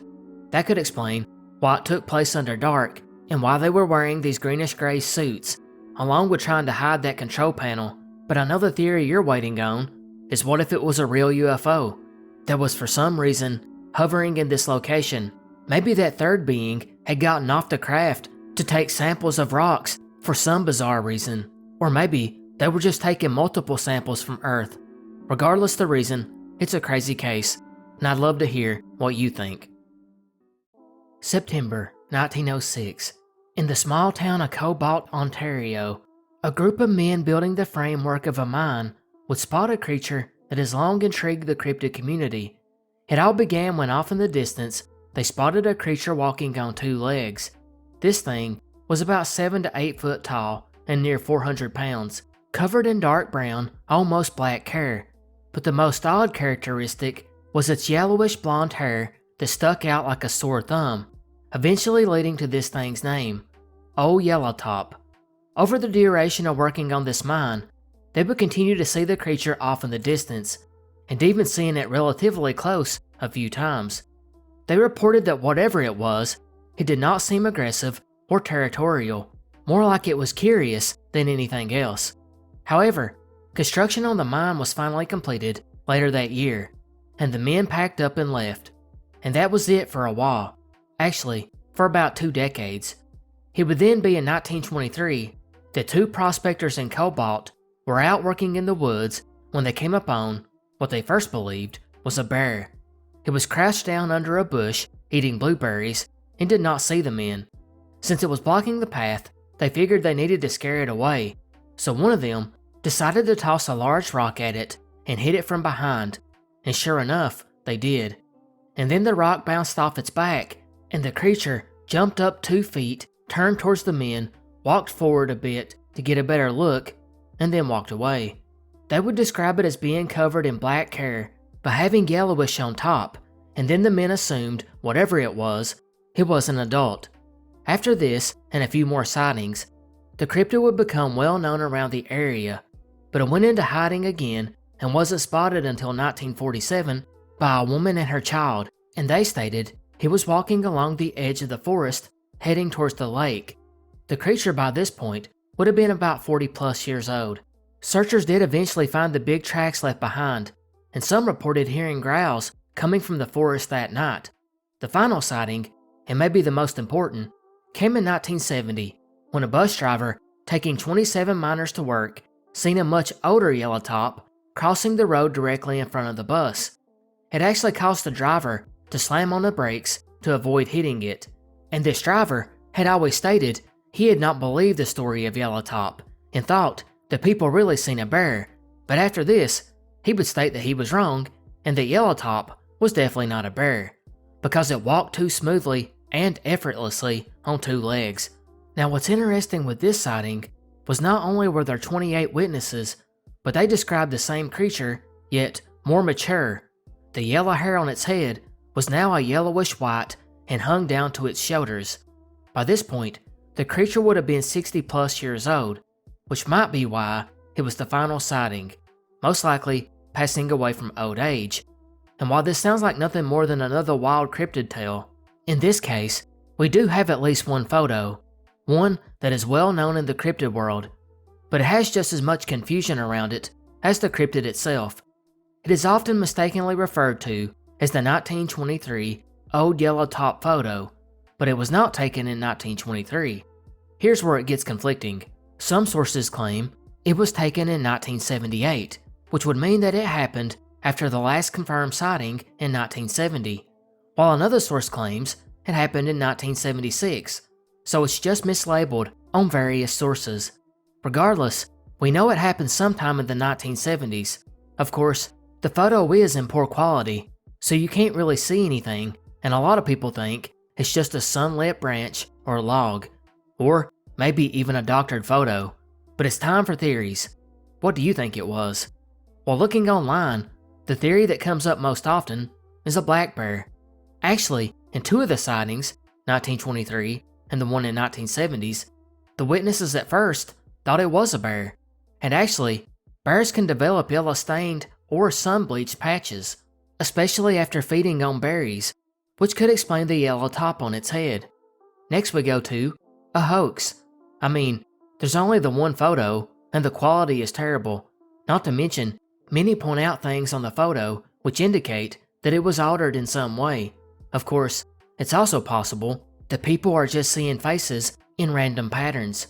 Next, it simply could have been a hermit, choosing to live off the grid in crude fur garments and letting his blonde hair grow out on top, giving the appearance of a wild man, which could explain why it was spotted with white hair in the 1970s, although this doesn't explain the estimated height of 7 to 8 feet and weighing close to 400 pounds. Finally, we have to touch upon, what if this was a regional variant of a Sasquatch, maybe a cousin to the Bigfoot, sorta like the Yeti or the Yowie in Australia. Maybe it was the last of its kind, which is why it has never been spotted again. August 1982, 19-year-old Diane Bélanger of Montreal was taking one of the first steps to becoming an adult, and by that I mean moving out of her parents' home and into her own apartment. But just like now, finding housing was difficult, even more so in a city like Montreal. But she already had one picked out that she planned on moving into. Now she just needed to wait for it to open. In the meantime, Diane looked for a temporary solution, and her boyfriend actually had an idea. He would introduce her to his cousin and her husband, who agreed to let her stay for a while, and Diane, who would only need to stay for a few days, offered to babysit the couple's young child in exchange for them allowing her to crash there. With the arrangement worked out, she would move into her temporary home, and on the night of the 7th, the couple would go out on a date, while Diane remained behind and took care of the child. And it's later that night around 3 a.m. that this couple came back from their date night. with some leftover pizza, which they would share with her. They then sat up for a little while and chatted before going off to bed. All in all, a pretty uneventful night. However, this would change completely by the next morning, because when this unnamed couple got up, they would walk into the living room to see that Diane was gone. Even more disturbing, her purse was laying on the floor with all the contents laying around the room. The two were confused and went to the bathroom to check, and here they found Diane's nightgown was in the bathtub. Going back to the living room, they noticed the screen door had been torn open, and a bread knife was missing from the kitchen. Now, despite all this strangeness, there wasn't any sign of a struggle. The police were called, obviously, and they would begin looking over the scene. They were baffled too. How did all this happen while 3 people were asleep nearby in a rather small apartment, and none of them heard anything going on and woke up? Secondly was the door. It was quite common at this time for residents at the apartment to leave their doors open in the summer because there was no air conditioning. Thus, the locked screen door was used to allow some air movement in and out of the room. So that was not found odd by the police. But looking at the screen that had been torn open, they noticed it had been torn open from the inside, not the out, which just made it even creepier. Investigators, not really sure what to think, began to question this couple about Diane and about the previous night. They obviously didn't have much either, since they slept through all of it. But they did have one clue for the investigators. Turns out, when the 3 were up eating pizza just hours earlier, Diane had mentioned the day before she had a sneaking feeling that a man had been following her down the street, only to stop once she entered the apartment. It was not much, but at least it was a lead. And since Diane was not known to have enemies or be mixed up in a risky lifestyle, detectives assumed her disappearance and the weirdness of the apartment came about because of this stranger. Although it is weird how he got in, and he did all this without making a sound, and for some reason, the screen had been torn from within. Regardless, they would begin going down the rabbit hole, but a couple of days later, another lead would come up that would turn this investigation on its head. Investigators were told of a woman in a nearby hospital that had crucial information about the case. When the lead investigator arrived, he found this individual had been recuperating from a severe beating that she claimed had been given by people close to her, and this woman's name was Diane Bélanger. Even crazier, this Diane had the same birthday as our missing Diane. And finally, the two lived nearby to each other. Weird, to say the least. But it's what she told investigators that took this weird anomaly and made it dark. See, this Diane was a drug addict and sex worker, and feared for her life. She claimed someone in her, quote, network wanted her dead, although, for what reason, was never shared to the public. She told police whatever happened to Diane was due to mistaken identity. She believed she was the target, and someone digging for info found the wrong Diane, broke in, took her away, and did away with her, never knowing they had the wrong one, or possibly after discovering their mistake, felt like they had no choice but to kill her. This other Diane would give detectives the general area for them to go look for her because she was certain they would find the body. However, numerous searches would take place, and nothing like that was ever found. And that's pretty much it. Over 4 decades later, and the case is seemingly at the same place it was at the beginning. It's just one with so many weird clues. We've already went over it, but it has to be mentioned again. Just how in the world was nobody awoken? And why was the screen pried apart from the inside? And what about that missing bread knife? Could something like a bread knife be used to keep Diane cooperative and quiet? And why was her nightgown thrown in the bathtub? And we didn't even discuss the metal spiral staircase at the apartment, which was noisy and often woke up the occupants inside.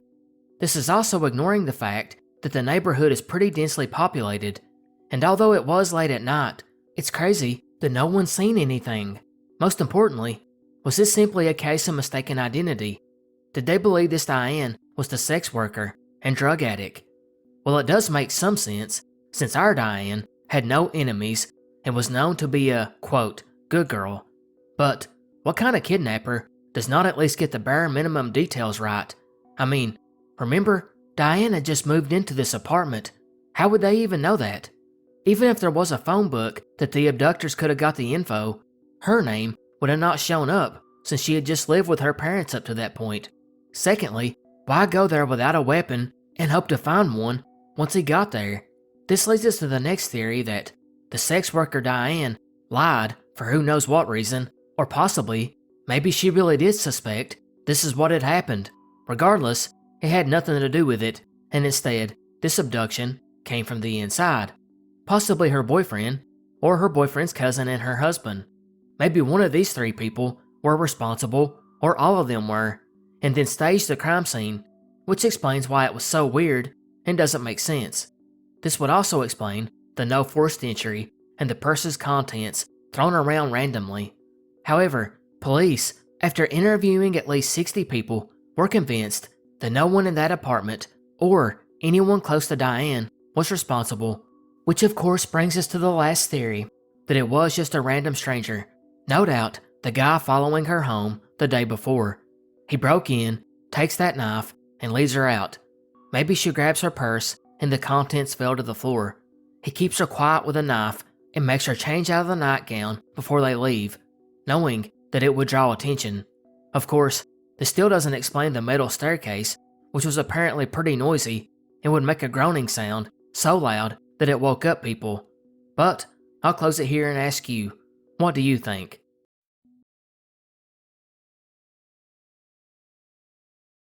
April 22nd, 1981, in the small town of Standard, Alberta, 15-year-old Kelly Cook had gotten up and was getting ready for school like she did every morning, and it's during this rush that she would be surprised by a phone call. Although it was around 8:30 a.m., a call this early was still out of the ordinary, but when she answered, a man's voice would reply.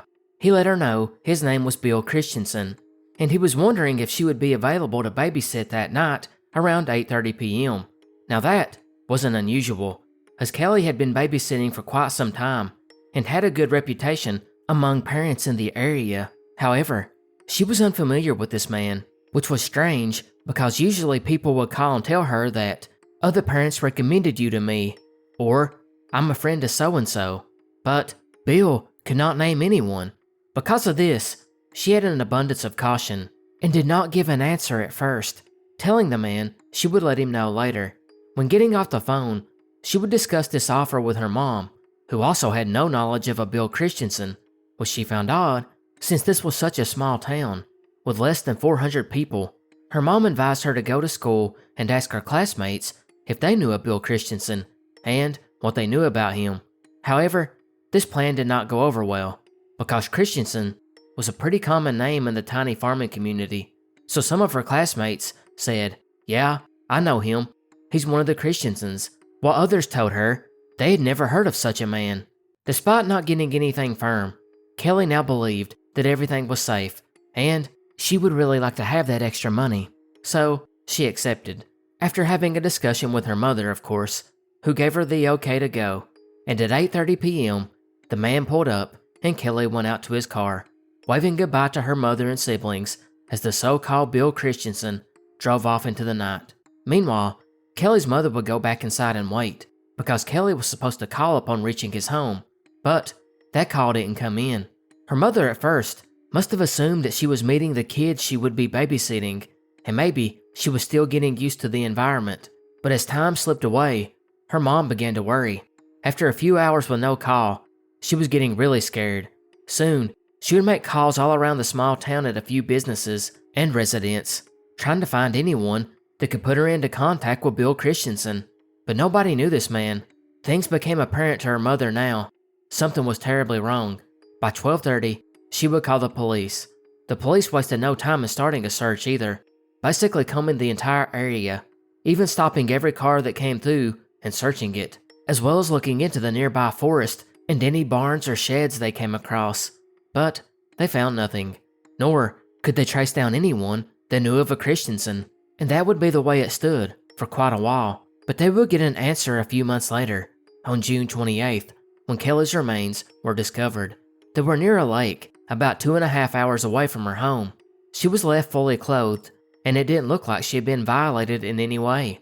She had been tied with ropes to concrete blocks, where her body had been submerged, and it only surfaced because there had been a drought. Her cause of death, too, was never disclosed, although it's been widely circulated that she had been strangled.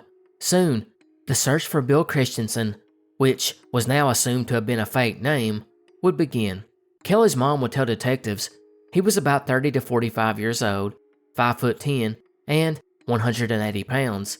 He was ugly, with weathered tan skin and a nose with a large bridge. She would finish by stating he had short dark hair and a round face.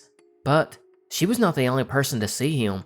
Crazily enough, several people interacted with that guy this day. With this, police were able to make the first sketch of the man. Meanwhile, detectives were running down leads and trying to piece together what exactly happened leading up to this. They were stunned to learn that 3 days prior, this Bill had contacted a 17-year-old girl in town with the same request. This girl had actually declined because she had other plans, and the man would ask her if she knew of any other babysitters, and she recommended Kelly, which is how he even got her phone number. She would also tell investigators she had no idea how this man had even gotten her number, and detectives were not able to trace down where he had even called her from.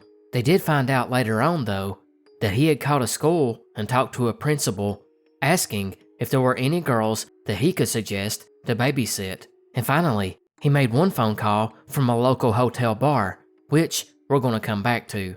But that wasn't all. Soon, a local gas station owner would come forward and stated that a guy fitting the sketch had came into the store that day. This time, he gave a slightly different description, saying that the man was 5'9", with black curly hair, light tan skin, and had the look of a farmer. This led to a second sketch, seen here. This guy would ask to use the phone, and was actually kind of rude about it, but the gas station owner let him use it, and seen him dial a local number, and he overheard him discussing babysitting.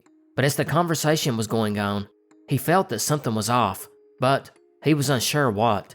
It was now apparent to investigators that whoever was responsible must have been planning this for a month or two at the least, and it's for that reason that police were never able to really get a good suspect or good person of interest, at least not one they disclosed publicly, although they did investigate 2,200 individuals.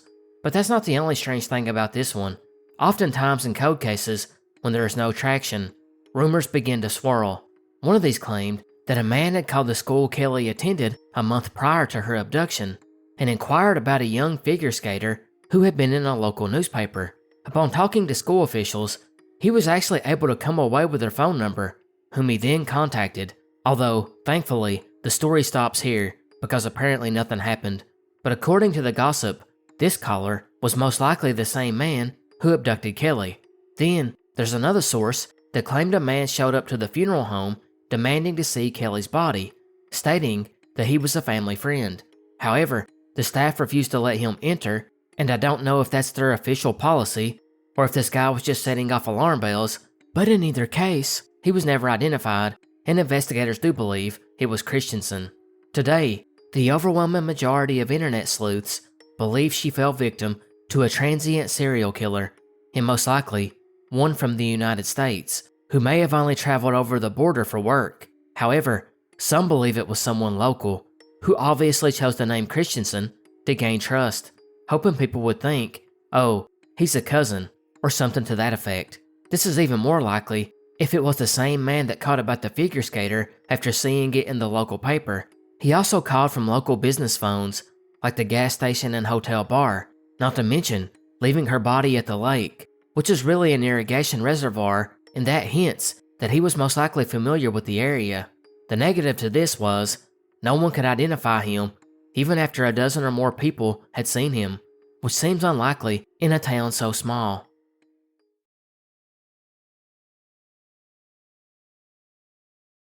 October 10th, 1900, British Columbia.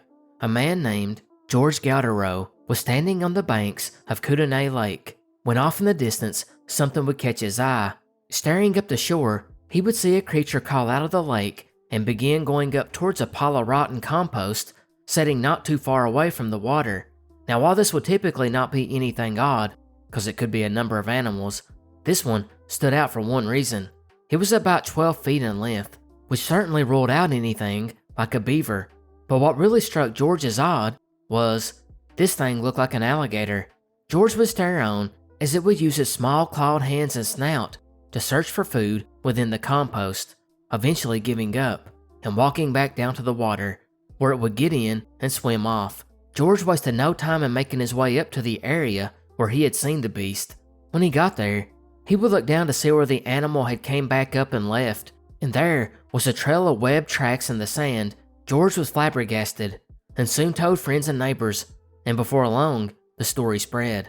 Soon after this, everyone was talking about the Canadian alligator, and not only that, but it began popping up in other areas, like Fraser River, Cultus Lake, and most importantly, Pitt Lake, which we will come back to. The descriptions were quite similar, usually between 5 to 10 feet long, with a 12-inch snout and dark skin that was mostly smooth except for a few patches that appeared to be bumpy. The creature walked on 4 legs that were about 10 inches long and had 4 webbed feet and stubby nails. Although sightings remained ongoing for some time, the whole thing did die down eventually, until the next big sighting took place years later in 1915, this time in Hope, British Columbia, close to 400 miles away, and it involved 3 witnesses, a Charles Flood, Green Hicks, and Donald McCrae, who would come up on a small lake. The record does not state what they were doing when they stumbled up onto it, but it doesn't really matter. What's important is in this lake were animals that looked like baby alligators, just a few inches long, swimming around in the mud. They were all solid black in color, which struck the men as odd. Unfortunately, they had no containers nor a net to scoop the little things up, so they eventually left, went back to town, and told their friends about it. This would be all of the Canadian alligator for close to 6 decades, as it had largely become a footnote when the third sighting would take place on the area I mentioned earlier, Pitt Lake. It was on June 3rd in 1973 when a Warren and Sharon Scott were standing on the shore and would catch a sight that they never expected in the cold waters of Canada. There, out in the water, were a large number of huge reptiles grouped together, slowly swimming by. While the two were trying to figure out what it was they had just seen, something else caught their eye. Next to the bank were 3 smaller creatures, just a few inches long.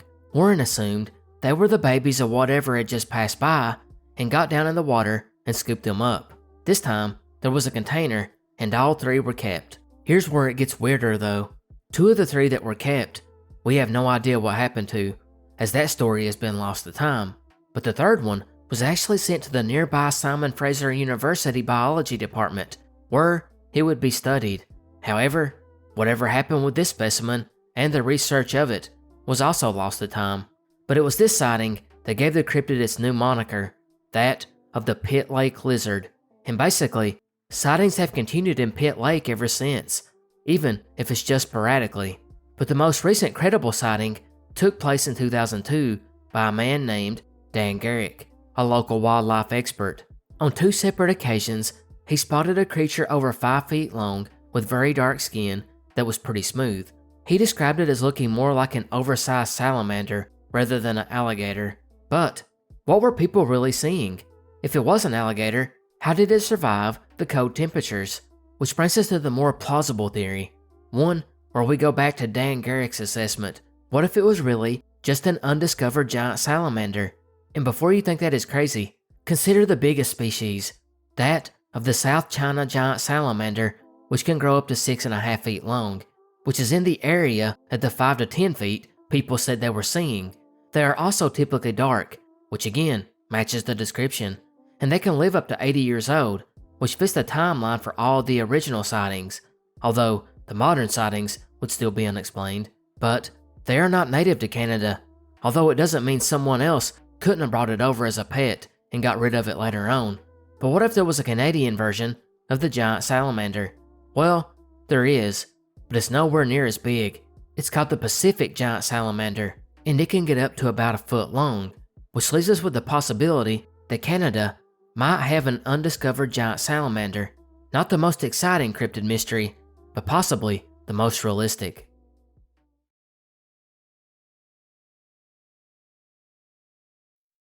July 2nd, 1975, Moncton, New Brunswick.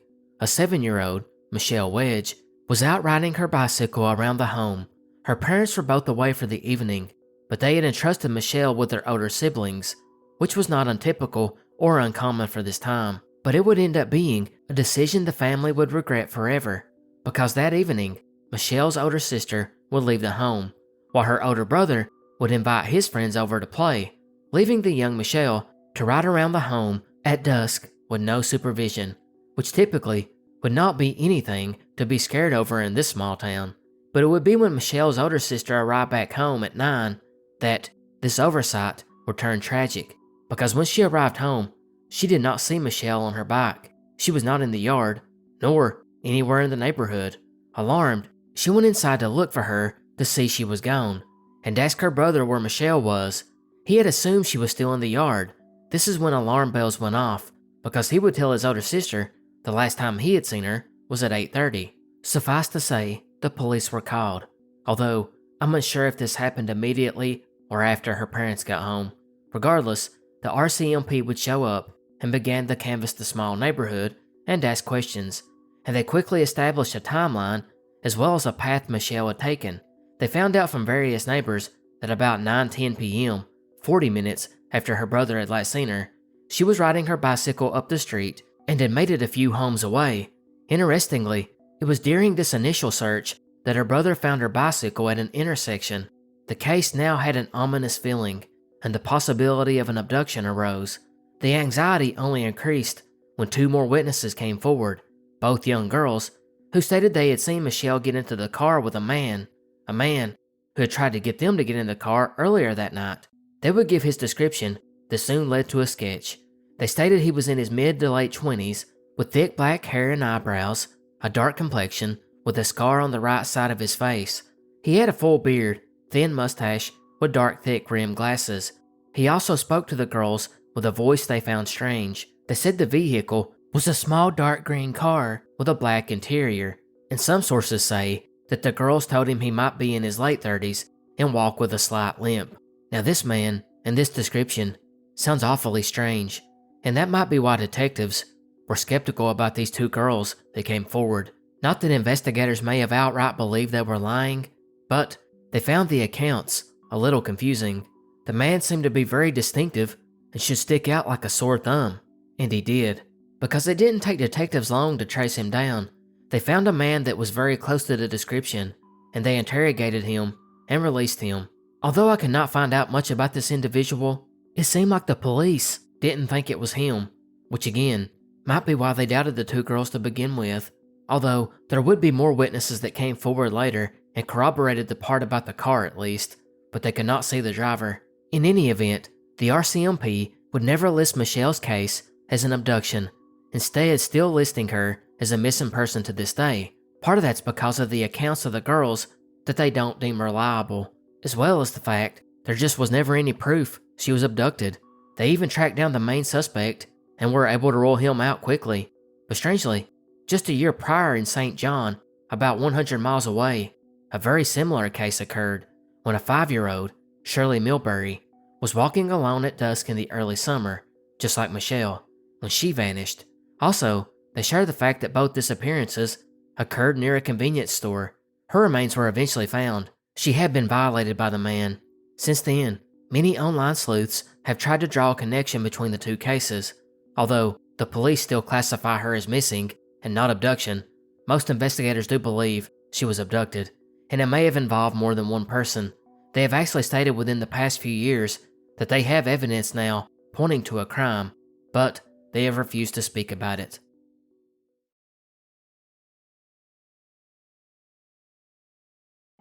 When it comes to cases of unexplained phenomena, UFO encounters are always near the top, with numerous sightings reported a year, which inevitably leads to a mixed bag of stories, with many being too ludicrous to believe, or in many cases, just comes down to one person's account. But what about UFO encounters where many people see it? These are special since it can add credibility to a case, especially when the people don't know each other.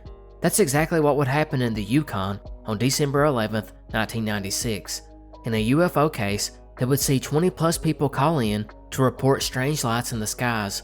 The first 2 witnesses to spot and report the craft were driving down the Klondike Highway next to Fox Lake. when they seen a huge UFO hovering over the ice. Now what's interesting about this is, these two witnesses were not traveling together, but instead driving separately. Yet, they were cousins.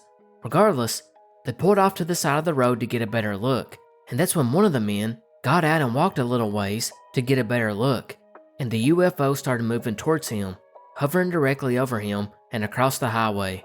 It would keep moving until it slowly disappeared behind a hill to the east. One of these witnesses would draw a few sketches, which has since been used to make a computer-generated one. While this was going on, we would get our next set of witnesses, a couple with a small child, who were in another vehicle traveling along the same route on the highway when they would see a huge row, or rows of lights, moving across the lake. They at first thought it was a large truck off in the distance, but soon realized that the lights were over the lake, ruling out a truck. Then, their hearts sank as they soon began to think it was a jet making a crash landing. But then they were able to rule that out because this craft was moving too slow. Then it dawned on them, this was a UFO. They started to slow down, seeing how they were driving right towards that area. But after a few minutes, they could no longer see the craft as it drifted off into the distance. And as they drove a little bit further up the road, they would see the first witnesses pulled over on the side, looking up into the sky, prompting the family to pull over and talk to the other witnesses and compare notes, before finally driving off and stopping at a lodge, where they would stop and talk to the owner, a man named Steve Watson, and they would tell them what they had just seen, only to find out another driver had stopped in before to tell the same story. In their account, which had happened 30 minutes prior, he again was driving near the lake when he saw a light in the distance, one in which he continued to follow throughout the sky. He would eventually see it moving behind the same hill where it disappeared. He tried speeding up to locate it, but it was gone. He even got out of his vehicle to look around and still could not spot it. But he did leave behind a description. The final account of this first set of sightings would be a woman who again was driving through the same area and seen the same lights. This time, the only difference in the report was she stated her interior lights started to get dim and her tape deck slowed down.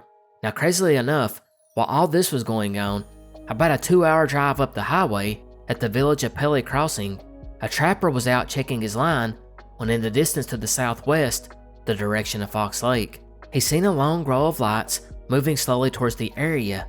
He too at first thought it was an airliner about to make a crash landing, but after he studied it for a second, he realized it was a UFO.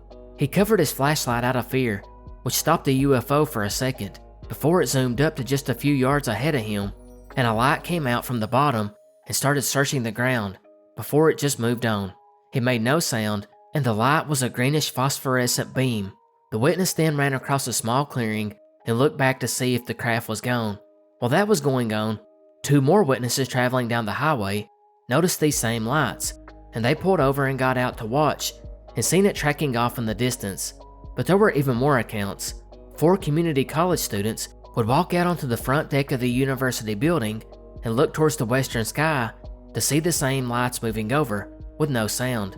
And this keeps going on, with 4 additional witnesses calling from the highway to report seeing the lights moving across the night sky, while 4 other men also pulled to the side of the highway to stop and watch the lights moving. And to keep from sounding like a broken record, we will stop here. But in total, there were 20 plus people that called that night with similar descriptions. Now unfortunately, this was 1996, and almost nobody was carrying around a camera, so there is no video evidence. However, how do you dispute 20 plus witnesses who seemingly did not know each other for the most part? Well, let's get to the obvious. Did you notice I didn't list any of the names of the witnesses? I don't know how important that is, but from what I can find, none of the witnesses' names were ever disclosed. Apparently, they asked to have their names removed. That might cast some doubt on it, but it's possible they just didn't want to be bothered by UFO enthusiasts. But if these accounts were real, and they seem to be, how do you explain it? Even when the witnesses were spread out over 130 miles. Unsurprisingly, skeptics are unconvinced. The Skeptical Inquirer actually did a whole feature on this event, and they believed it had a simple explanation. The satellite, Russian Cosmos 2335, had actually been launched into orbit earlier that day, and this thing that everyone's seen was the discarded second stage booster breaking up on re-entry. In fact, there was some research done that showed the trajectory of this orbital decay, and it would have put it directly over the Yukon that night. Also, it would have produced slow, steady movement of changing patterns of light due to the burning debris, and would have been seen over a wide distance. Of course, that doesn't explain everything, like the UFO allegedly reacting to one of the witnesses' flashlight, or hovering in place. That's why some still believe that what happened that night was a true UFO encounter.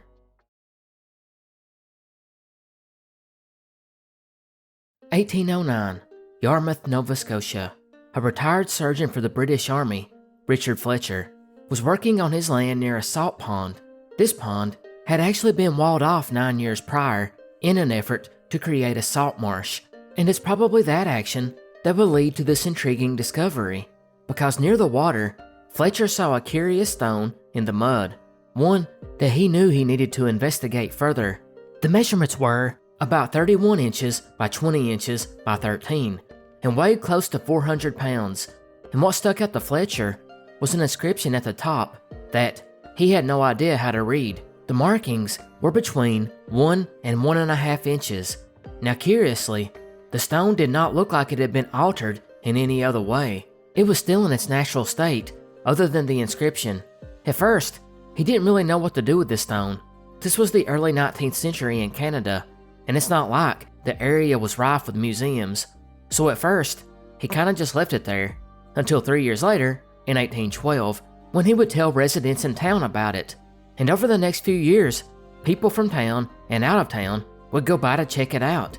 Years later in 1819, Fletcher would pass away, and the stone still stood as a small tourist attraction in the area, and it would remain that way for the next 60 years, until the town, realizing they had an interesting piece of history, decided to move it inside the city limits itself. And it's after this move, a provincial government official who just happened to be in town for some work seen the stone and made arrangements for it to be sent to the Provincial Museum in Halifax. But because of a clerical error, it was never shipped, and it remained in the town, where it finally found its way into the Yarmouth County Museum, where it still sits today. Having explained its origin, we still have the mystery. What the heck does that inscription say? And even more perplexing, who left it? Well, that's where the theories come in, and some of them are obvious, and others not so much. It should be of no surprise to anyone who has watched the pre-Columbian series that the first big theory was that they were Viking inscriptions. One of the earliest papers published about the stone claimed it was runic, and it translated to Hako's son addressed the men. Hako being one of the men who accompanied Thorfinn Karlsefni on his expedition to Vinland, aka Canada, most likely 1007 AD, which is why someone would later write 1007 on the stone. This was somewhat disputed by another Viking expert who claimed that the inscription was actually left by Leif Erikson, the first European to step foot in North America in 1000 AD. This time, the inscription was supposed to have been a tribute to his father. And it is worth pointing out, the whole Vikings landing in Canada was still just a theory at this point, and one not universally accepted.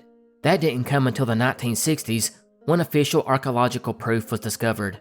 It was because of this that many scholars of the time began arguing over these inscriptions, and they claimed people were just making up whatever they wanted it to say, and then claiming the Vikings had did it.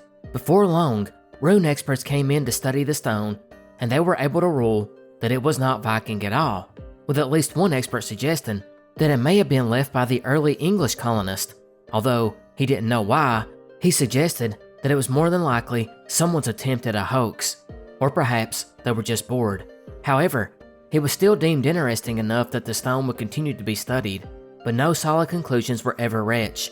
In 1943, a Nova Scotia archaeologist, A.D. Fraser, would study the stone, and he believed he had seen signs that a saw had been used, and he believed it was left by the indigenous people. As to what it said, well, he thought it was most likely someone just goofing around, and the text said nothing. This didn't stop more theories though, and by the early 1990s, there was still a dispute over the true origin of the inscription. Some still believed the Vikings, others believed the indigenous people, while even more suggested the English. But now, other crazier theories were coming in, like the Welsh, the Mayans, and even the Hungarians. Interestingly, two other stones were supposed to have been seen about 7 miles away at the mouth of the Tusket River. There on an island were 2 large stones with inscriptions similar to that of the Fletcher stone. This was found in 2 different sources, one being a letter published by the Nova Scotian Institute of Science. However, these stones' locations were never officially documented and therefore lost for the time being. But back to the Fletcher stone, how can you name it after the man that discovered it? And Knox suggests he was the one that hoaxed it. That's right, Dr. Fletcher is also one of the theories. Some sources claim he was known as a practical joker. It's also sketchy that he left it there in the mud for 3 years after he found it, before he finally told all the other residents. Not to mention, his descendants would claim later on he told them he carved the stone himself. These are the more normal theories, but as I mentioned, there are some a little more out there, like some who suggest that the inscription was early Basque, a culture whose origin is near the border of France and Spain. They did eventually monopolize the whale trade and did most of their hunting off the coast of Nova Scotia some years later, so this one is not as far-fetched. But the claim that the inscriptions say that the Basque people subdued this land is a little too ambitious. Then, there is the claim that it's ancient Mycenaean script, the late Bronze Age Greek civilization that thrived 3,000 years ago, meaning that one's highly doubtful, but maybe not as doubtful as the claim that it was left by Japanese explorers, or it was meant to mark the death of a beloved warrior. Finally, there are some who believe that this is nothing more than a random weathering pattern.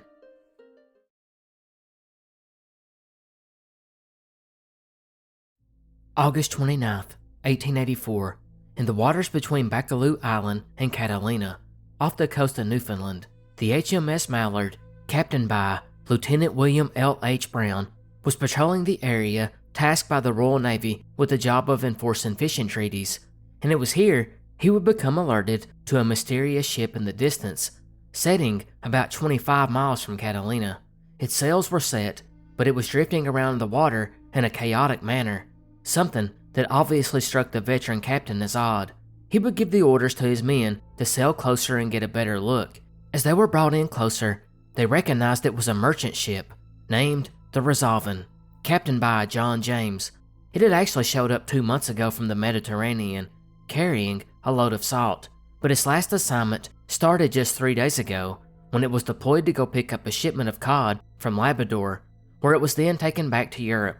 The Mallard continued to approach, hoping the men above the Resolven had just temporarily lost control of the ship, but as they got closer, they seen no obvious reason as to why the ship was moving around so erratically.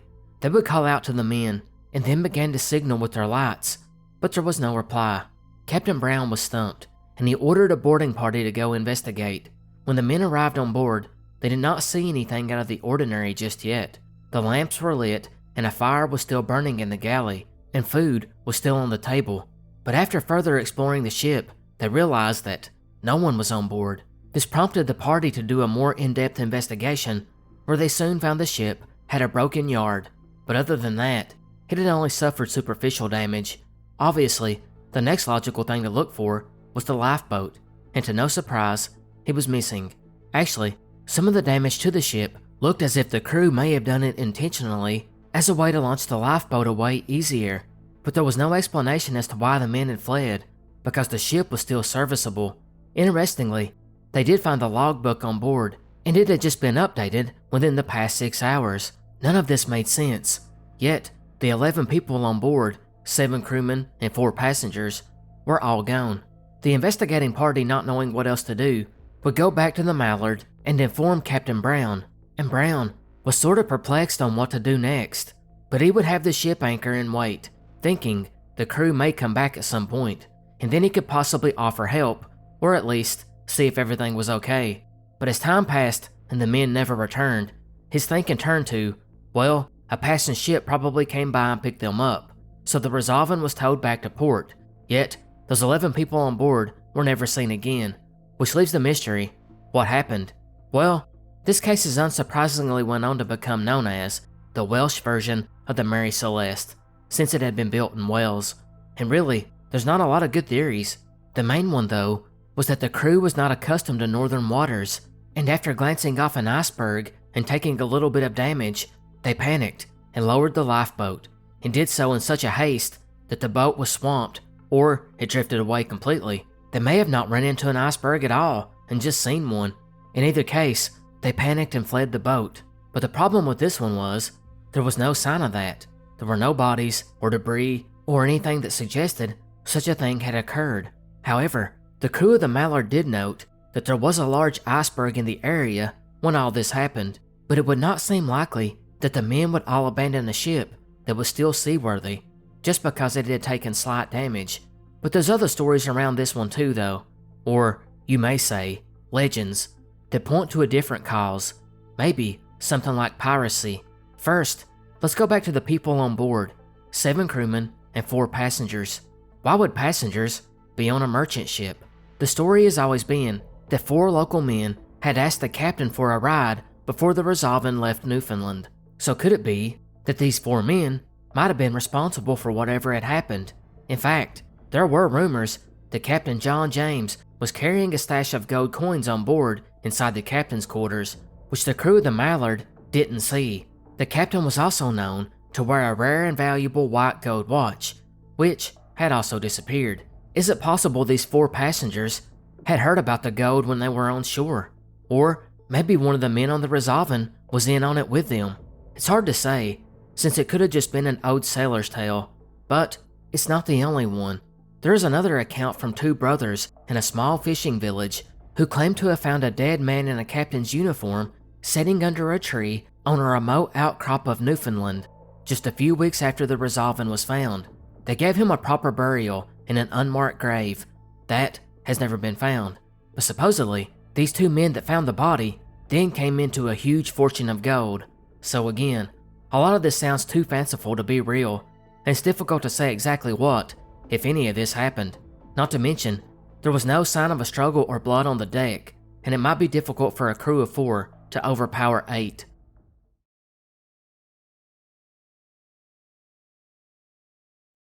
January 23rd, 1992, Edmonton. 19-year-old University of Alberta student Dean Curtis Mortensen decided to tag along with some friends to a student pub known in the area as a big hangout. Now Dean wasn't much of a drinker. In fact, he rarely did, but one must imagine he was simply looking to kill some time, or maybe he just wanted to fit in. In either case, he would have a couple of shots with his friends before they all left the bar around midnight. Luckily for the young men, their dorms were very close, easily within 300 feet, and sources online say it typically takes a 6-minute walk. But as they are making their ways across the lawn, one of his friends soon realizes he left something back at the pub, perhaps a wallet or something of that nature. So he told the others he was going to run back and get it, which prompts the other friends to just tag along with him. And I have to clarify here, the number of friends varies depending on the source. Some say 1, some say 2, others say 4 or more. Anyways, for whatever reason, Dean decides to wait on them, and after 2 to 3 minutes, the other boys came back, only to see Dean was gone. They probably assumed he decided to forego the cold temperature, listed as -10 Celsius, or in Fahrenheit, 14 degrees. In any case, the friends went back to the dorms themselves, not thinking much of it, until the next morning, when another friend, who had not been with them the night before, knocked on Dean's door on his way to class. Since the two typically walked together, after waiting a few minutes with no reply, he began to suspect that Dean was just going to sleep in, so he stopped knocking and went on his way. But as the day wore on and he had still not heard from Dean, he got concerned, and his friend, Stephen Berland, went looking for him again around 1 p.m., and after no answer of repeated knocks on the door, Stephen knew he had to get inside, and he soon did, and what he walked in on was nothing unusual. In fact, everything was perfectly normal. The bed was even made, like Dean did every morning, one of the few students who did. Stephen was confused, but he knew although everything appeared to be okay, something was wrong, so he went to the police to report it. This would obviously start a search where police canvassed the area. They questioned numerous students, including his friends from the night before, and they were just as confused as Stephen. Upon relaying the stories to detectives, and I'm sure after they were thoroughly investigated, law enforcement were left with little in what they could do. But it seems like they didn't think any of the friends were involved, and instead, They believed Dean had simply wandered off, and their hunch was right. Maybe, because a week later, Dean's dark blue St. Joe Ranger's hat was found in the area. Actually, it was in the backyard of a local resident. But what was really eerie was it was very close to a local landmark, the High Level Bridge, which goes over the North Saskatchewan River, about a 20-minute walk from the school. This left family and friends mortified, and to make matters worse, that's the only trace of Dean that has popped up in the 3 decades since. But investigators now had an easy answer to the case, right? He ended his own life. It's the only thing that made sense. One of the lead investigators would even note that his belief was that something inside Dean had snapped. Maybe the stress of school that was then amplified by alcohol, leading to him deciding to end it. While one report stated investigators were concerned because of Dean's background, which they never elaborated on. But there were issues with this theory. First of all, Dean's friends, plus witnesses from the bar, stated Dean wasn't heavily intoxicated. In fact, he didn't even seem like he was buzzed. Likewise, an in-depth search into his life revealed he was not having any issues. His friends and family all reported that he was not depressed or stressed about anything. In fact, he was excited about the future. Maybe the biggest issue with this theory, though, was the river was likely frozen, and if he had jumped and went through the ice, there should have at the very least been some blood, or maybe still cracks in the ice from where he had went through. This led others to speculate that maybe he had an accident instead, which is very plausible since the area around the river does seem to have steep drops, dense brush, wildlife, and even the occasional assault. Just like the first theory, there seems to be many things going against this. For example, witnesses stated he could have not been that drunk, recalling how cognizant he was acting when they had seen him. But let's just speculate that maybe he was more drunk than they thought, and he passed out somewhere and froze to death, which would have been easy to do on this night. But if so, how come a body wasn't recovered? How far could he have gotten? I mean, he was on a university campus, so there were issues to this theory too. There are more, but they have the same issues, like the belief that Dean left on his own to start a new life, leaving his hat behind as a sign, or maybe even to suggest that he had drowned in the river so nobody would spend time searching for him. But considering he left the equivalent of about $7,000 behind, it doesn't seem likely. The same goes for the foul play theory. There were no signs of a struggle, not even around the hat, nor did anyone report seeing anything suspicious. Before we finish theories though, it's important to point out the most important piece of evidence is actually that hat. Many have pointed out on how it took over a week to find it in the backyard of a resident. It seems like that someone would have seen it before then, which has led to wild conjecture, like the killer returned and planted the hat, but it's just as likely the wind blew it there, or maybe an animal drug it to that location, or maybe it really just hadn't been spotted. But there's another thought altogether, that this hat is not even Dean's in the first place, and it's just a matching hat that someone else happened to own. I don't know what the odds of that is, but I would say it's conceivable, just not likely.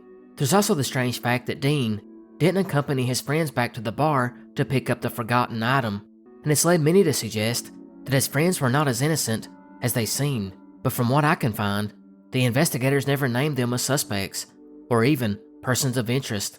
One final little thing to note was there was never any missing person posters hung up, and basically the story went away very quickly, disappearing from the news within just a few months, and police seemingly marking it as a cold case and moving on.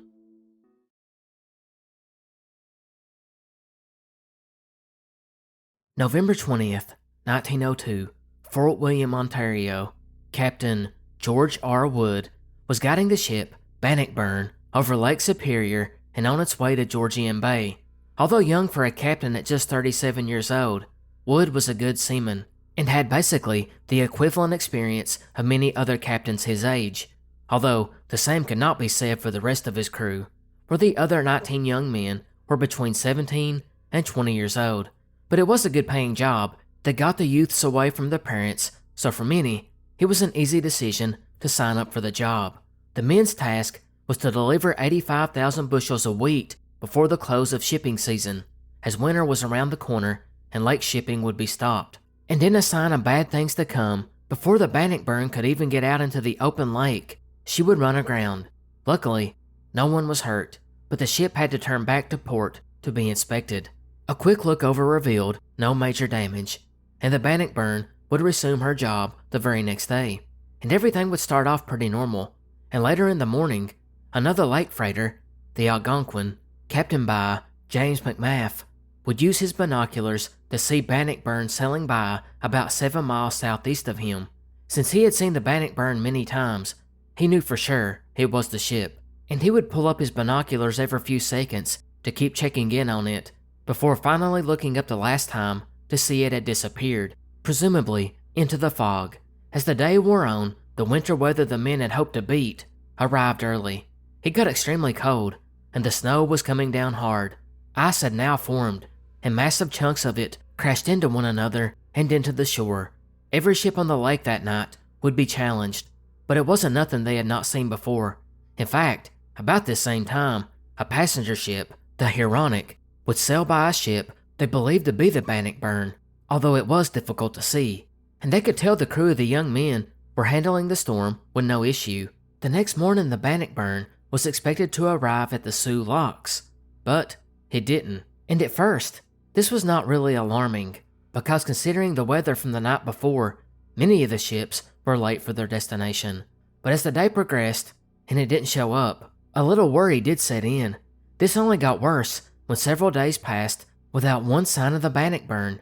Trying to keep a panic from starting, and maybe the bad press, everything was kept quiet until the families, who were by this point very worried, began putting pressure onto the shipping company, and their worries were soon subsided, because the manager for the Montreal Transportation Company, a Mr. L.L. Henderson, would tell the press he had received a wire from a Chicago office that was providing insurance coverage for the ship, and they stated the Bannockburn had been located on the north shore of Lake Superior opposite Machipicoten Island, and the crew were safe. So the families were relieved. Their loved ones, the majority under 20 years old, would be coming back home. Except that was not the truth. It seems that L.L. Henderson may have just been trying to buy more time for the shipping company to go investigate, because he would later be forced to admit he made his statement based upon nothing more than another freighter who claimed to have seen the Bannockburn safely anchored at that location, yet he obviously could not confirm that. But this insurance company, as you might imagine, were not in a hurry to actually cover anything, and they instead believed that the Bannockburn had become stranded on Caribou Island because the lighthouse there had been turned off a week prior. So their theory was Captain Wood may have been looking for that light during the storm, only to strike the dangerous reef which surrounded the island, and then become stranded. Of course, this may have just been the insurance company's way of being totally useless. By this time, another ship, the Frank Rockefeller, would hear of the news, and they would come forward to report their finding. They had actually passed through a debris field on November 25th, which surprised them obviously, because at the time, they had not heard about the Bannockburn.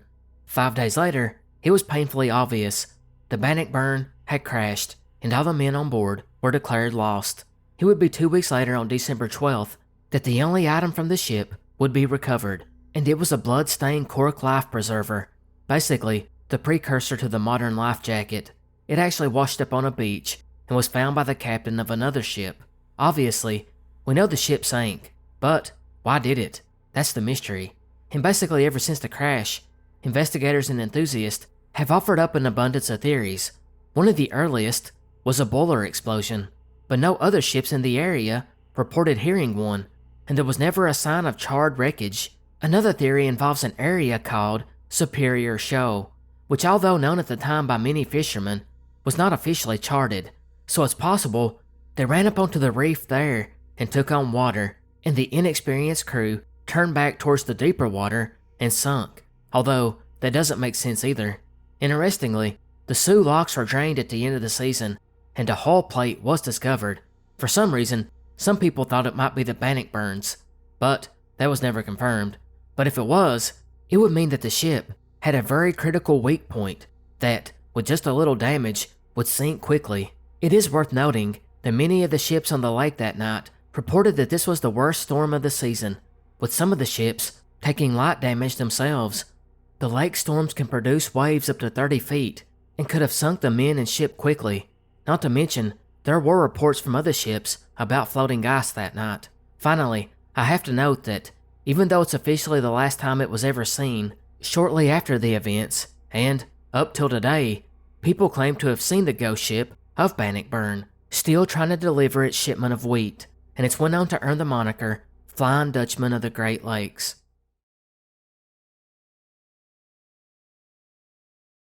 March 23rd, 1977, Sherbrooke, Quebec. 20-year-old Louise Camirand was spending the evening with her fiancé, a man named Daniel Braun.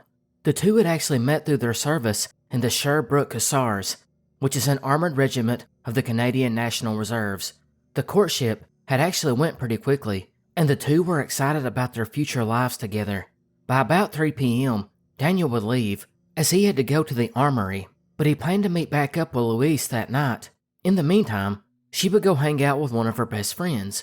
She would spend the evening there until about 9:30 that night, when Louise would leave to go buy some cigarettes and then go meet up with Daniel at the armory.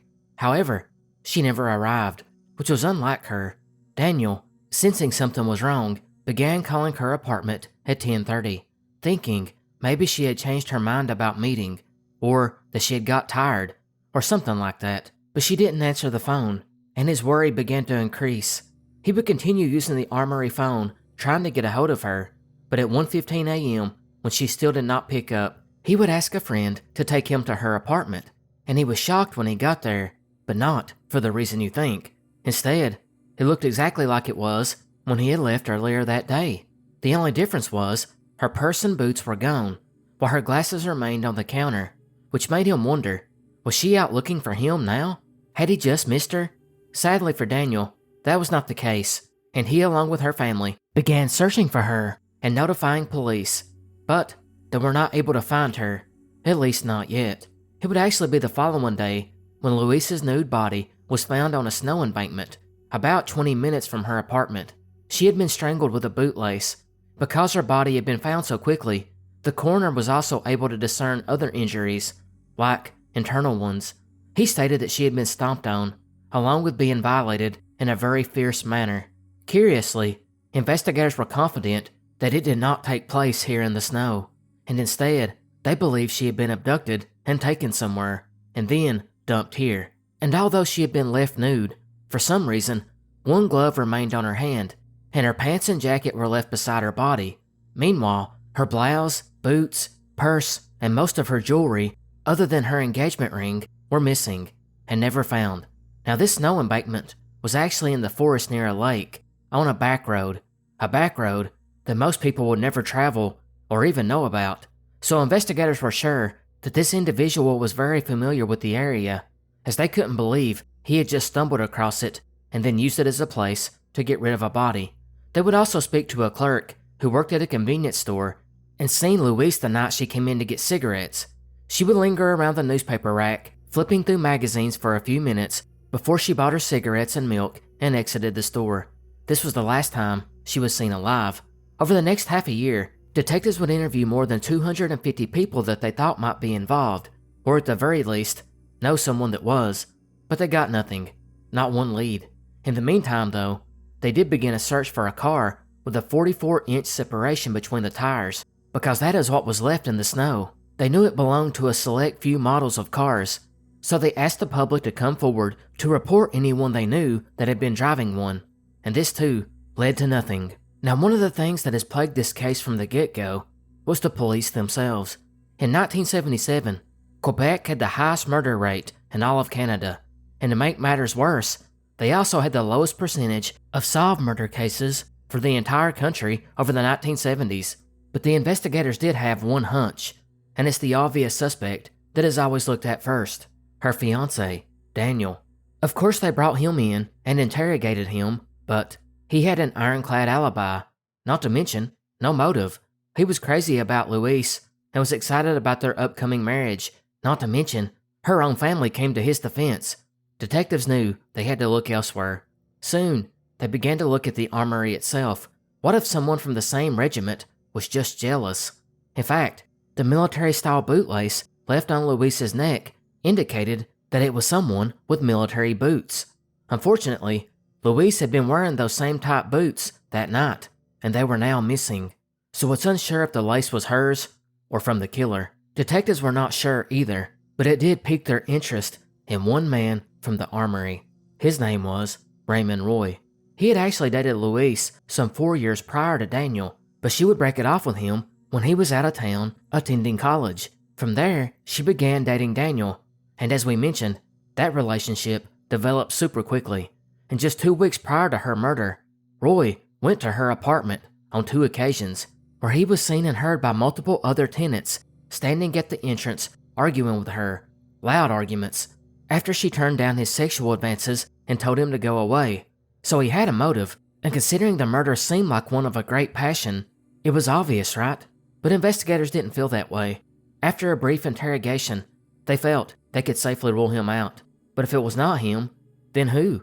Well, that brings up the whole interesting theory in this case that has never been 100% confirmed by law enforcement. But see, Louise's murder was the first of a series now attributed to a man known as the Bootlace Killer, an alleged serial killer that operated in the eastern townships and Montreal in the 70s. After her murder, 3 more murders in similar profiles were committed. Helen Monast, 18 years old, Denise Bazinet, 23 years old, Teresa Allure, 19 years old, and Lizanne Bless, 17 years old, all murdered between 1977 and 1978, all by use of a bootlace, shoelace, or scarf. All 4 of the women were living what was considered a low-risk lifestyle. No drugs or prostitution or anything like that. All found in a wooded or rural setting. Clothing was taken while jewelry on the body was usually left on, and oftentimes the body was staged. Interestingly, because of the poor police work, no one ever thought of a serial killer until the early 2000s, and by that point, it was hard to investigate. But with new technology and new eyes looking at the case, cold case detectives began to wonder, were there others? In fact, they would end up finding 3 more unsolved murders that they felt had a good possibility of being connected, but they couldn't rule out that there were even more victims. To this day, though, they have still been hesitant to definitively say that there was a serial killer operating over the years of 1977 and 1978, if not longer. But some still believe that they botched the original investigation, and it was obviously the ex, Raymond Roy.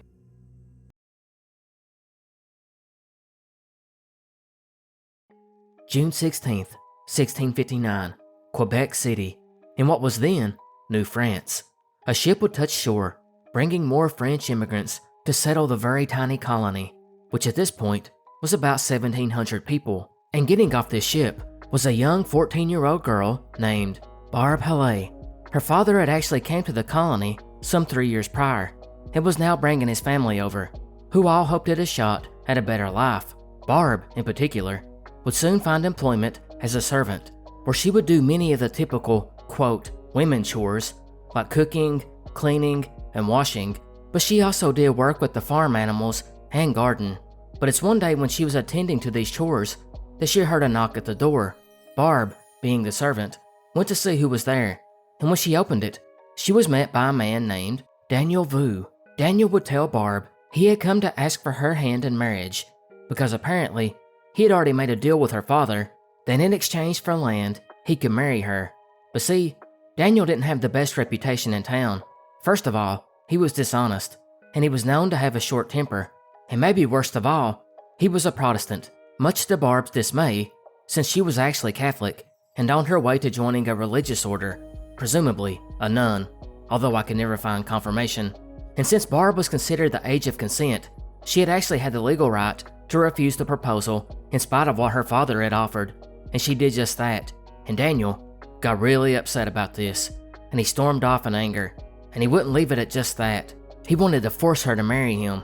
Now what happened next is lost to history, but what eventually would happen is he would reach out to some of his shadier connections, like witches, magicians, or any of the occult figures in the early colony that Daniel was said to hang around with. He would ask these people for help, or he conspired with them to conjure up an entity to terrorize Barbe into marrying him. As ridiculous as this sounds, This whole account was recorded by Marie of the Incarnation, a nun who has since been declared a saint due to her work for Catholicism, particularly in New France. And what's really crazy is, bad stuff started to happen to Barbe. Marie would straight up record that she was vexed with demons, while other records from the time cited that she had become afflicted with malfeasance. Several people that visited the home would confirm some of the weird things that were happening, like flutes and drums playing by themselves, pieces of stone coming off of the masonry from the home and flying across the room.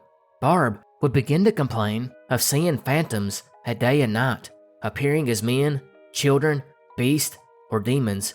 Sometimes it was Daniel himself who appeared to her. Before long, the news spread, and a bishop, Francois de Laval, would send priests to exorcise the demon, which would be the first time in Canadian history. But when these priests failed, he went to do it himself, and he failed too. But now, he would set out to get proof that Daniel had been the source of this satanic possession, and after some political back and forth, the case against Daniel was brought forward. He was arrested in September 1660, and after a trial in October 1661, he was found guilty and executed. This is part of historical record, and you can look it up. But there is some dispute over if this execution was really due to putting a demon on Barbe, because some sources claim he was really executed for trading liquor to the local Iroquois, and it had nothing to do with witchcraft, but seemingly no one else was ever executed for the liquor trade. Most were just banished or punished in some other way, so that part's confusing too. Regardless, Barbe's demon possession did not stop. She eventually ended up at a hospital where her ailments were claimed to have been caused by a natural spirit, something more akin to a fairy and not a demon. That's when another important nun would enter the story, Marie Catherine of St. Augustine. She did not believe it was something as innocent as a fairy. She still believed it was a demon, caused by witches still living out on the fringe of the colony. She would begin to try getting rid of the demon herself, which quit attacking Barbe and began attacking Marie, so much to the point that it left her arm full of bruises, always trying to get her to question her faith. She would do everything she could to try to cast the demon out, but it never worked, until she got an idea. See, in 1662, a missionary named Jean de Brebeuf would suffer a terrible fate. After spending years working with the local indigenous peoples, he was kidnapped in a raid by the Iroquois, who then tortured and killed him. He was later canonized by the Catholic Church for all the work he had done in the New World, but that's getting a little bit off the subject. What's important is that his remains were brought back to Quebec, where his name had already grew in fame. They would boil his bones and lie, which would then become relics. Some were sent to France, others were kept in New France. One of these was a rib, and Marie's idea was to take that rib and place it against Barbe's body in an effort to get rid of the demon. According to 3 witnesses, her body began to contort and the demon screamed in pain because the rib of this venerated holy man was burning the demon. Marie then commanded the demon to leave the body, and although it refused at first, it could no longer take it. And then something came out of Barbe's mouth, something like breath, but visible, and then vanished. Barbe then began to cry and pray. The possession was over. After this, she basically lived a fairly normal life. But what do we make of this story? One that was documented so well, and by reputable people. It should be no surprise that most think that she was either mentally ill or just under a lot of stress. Colonial life was very difficult. There was a lot of labor, a very cold climate in the winter, and she may have been depressed. The sudden visions were just stress reactions, maybe even brought by malnutrition, or she could have even had epilepsy or some kind of other disorder the 17th century colonists all associated with the devil. As far as Daniel goes, the family could have made up the whole story about him putting a curse on her, or about conjuring up the devil. He wasn't well liked anyways, and if Barbe was pretending to be possessed, it might deter Daniel's advances. Actually, maybe it would deter most of the men. She lived in a colony where the ratio was 12 men to 1 woman, and what better way to take yourself off the marriage market than to make everyone believe you are possessed. Valerie Leblanc. Gatineau Park in Quebec is a very large natural park that, on top of its beauty, is located in a perfect spot for residents, as it has tons of bicycle trails that connect to different parts of the city, making it extremely convenient for riders, as well as walkers who also visit the various trails within. It's also right next to the Gabrielle Roy College campus, as well as a local high school, and students from both often go out to these paths on their breaks.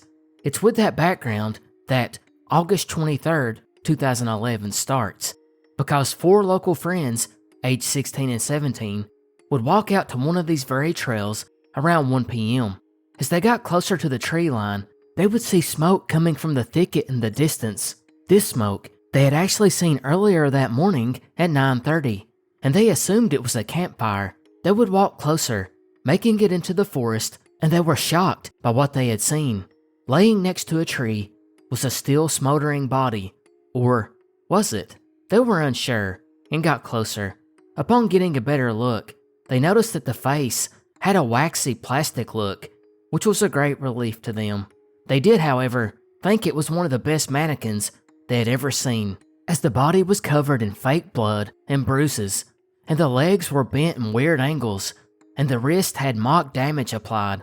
Finally, the pants had even been lowered a little bit. Now this might sound very bizarre to you at first, but there was a very plausible explanation to why this was found here. There was actually a police program at the college, and the new recruits for this year's class had just arrived in the days prior. It was not unusual for these students to have to examine fake crime scenes, so the 4 friends assumed that is what they had stumbled up onto. So the group decided to have a little bit of fun and played around with the mannequin before getting bored and heading back to the school. However, one of these students, who the name has been held back due to being underage at the time, felt very weird about the whole situation, and this continued to weigh on her for hours. By 3:30, this student would leave school for the day and ask a lifeguard friend to tag along, as she wanted to go back and look at the mannequin again. And you can see where this is going, because after a second look with her friend, they now realized this was not a mannequin at all, and was indeed a real person. So they called the police, who arrived on the scene and identified the young woman as 18-year-old Valerie Leblanc, who was attending her second day of her second year of college. The case was horrible. She had been mutilated, and it was determined that she had died due to head trauma. She had also been brutally assaulted, and the remains were then set on fire. And to what has been a constant for law enforcement on the case, little details have been shared. They've never disclosed a motive, nor have they confirmed or denied that she was sexually violated. But just how did Valerie even end up here? Furthermore, how was this pulled off with no witnesses? Apparently, you could see the college from where the attack occurred. Likewise, it's set right next to one of the most traveled trails of the whole park. Well, they would begin to track down some of her friends and soon set up a timeline, and they got one key suspect right away. See, at 10 a.m., Valerie actually took a walk with her boyfriend up the trail, and it was here, according to him, they had an uncomfortable but ordinary breakup. She had told her friends in the days leading up to it that she wanted to move on. Surprisingly, according to her boyfriend, whom we don't have the name of, he too wanted out, so it ended in a very cordial manner. Police continued to follow Valerie's day. They knew after this breakup, she called her father and asked him to come pick her up, as she was distraught by the breakup. He told her he was tired, as he had just gotten back from a recent trip, but he would be by to get her after a quick nap. While she waited, she decided to go back up into the woods between 11:50 a.m. and 1 p.m. for reasons unknown to this day, and of course the remains were found just a little bit after 1 p.m. In the meantime, Valerie's friends and family were starting to get concerned because they could not find her, and she was not responding to calls or texts. Because of that, she had been reported missing shortly before the remains were found. So, this was an easy case, right? The boyfriend, upset about being dumped, had to be involved. Well, no. Actually, after his interrogation, and after looking into his alibi, they knew he was at class during the murder. There was absolutely no way he could be involved. And although the most obvious suspect was ruled out, the detectives still had several leads and persons of interest they could pursue. The obvious were these 4 people who had stumbled upon the remains. I mean, their story was a tad ridiculous. They randomly came across the body and believed it was a mannequin, and then they stayed and played with it, destroying the crime scene for detectives, and none of them thought about going back to check until 2 hours later. It seemed very unlikely, but that's exactly what it was. In fact, the key thing that threw them off was the waxy plastic look of her face. That had occurred because her clothes had actually melted to her skin, giving it the appearance that it was a mannequin. It was just a really bad break for detectives, and traumatizing for the students. And I should also point out here, the police have never released what it was they actually done to the remains, other than saying they played around with them, thinking it was a mannequin, although rumors have suggested they played a game of chicken, daring one another to get closer or to touch it, while other darker rumors also circulated, like they manipulated the body, maybe even attempted to insert sticks into it, and took photos. Of course, that was all hearsay. In either case, they were quickly interrogated and ruled out as suspects. But soon, a new person of interest would emerge, one many people had seen. After talking to people on campus, and anyone they could find that had traveled the trail that day, they got an unsettling report.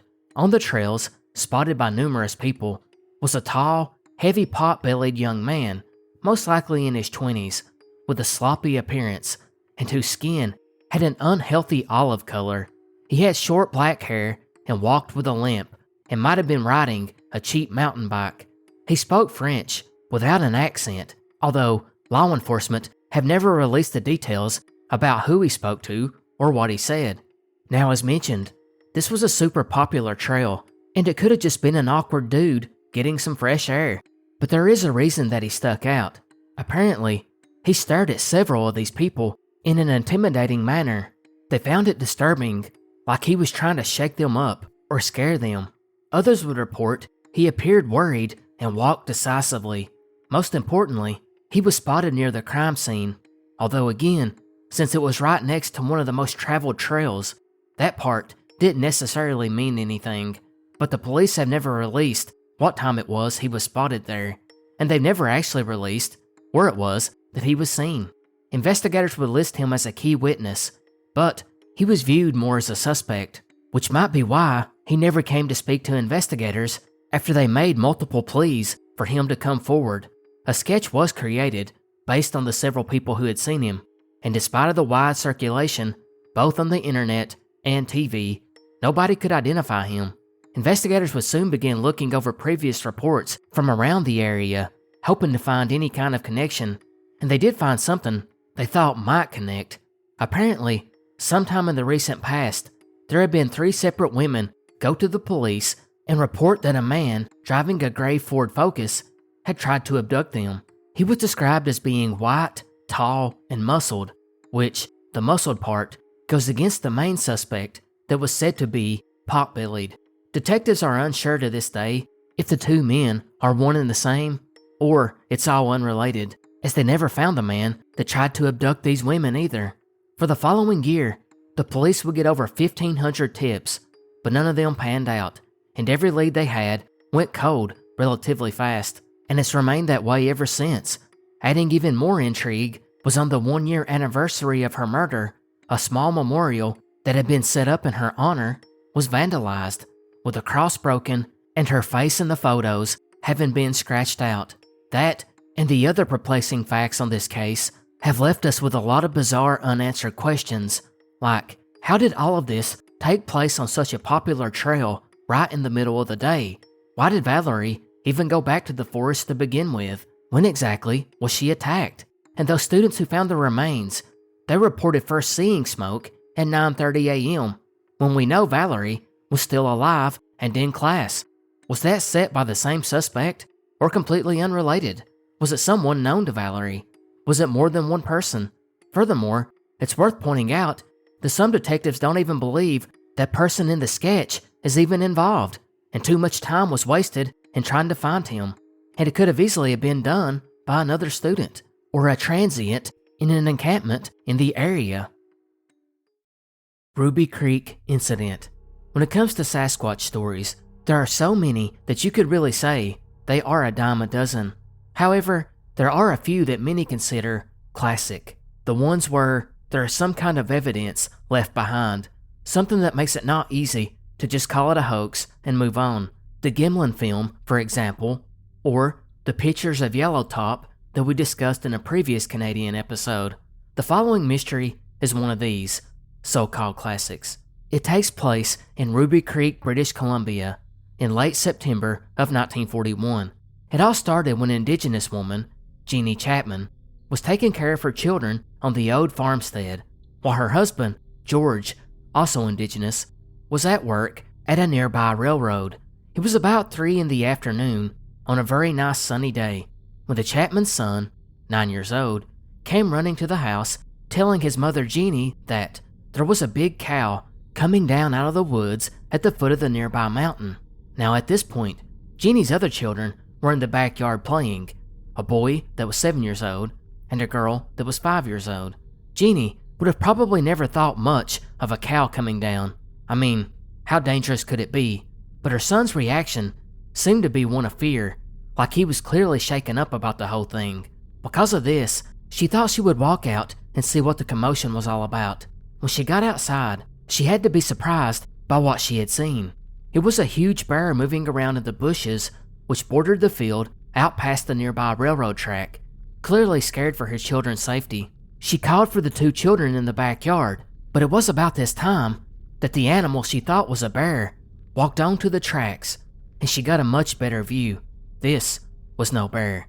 Instead, it was a gigantic man, covered with hair, not fur, hair, that seemed to be about 4 inches long, and was a pale yellow-brown color. It was only going to get scarier for Jeannie, because the creature began walking towards the home. She stared on, as she couldn't believe what she was looking at.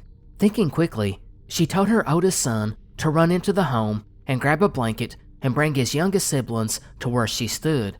Meanwhile, she would keep an eye on this huge creature making its way across the vast distance of the field. It would take her son about 2 minutes to get the blanket and usher the small children over.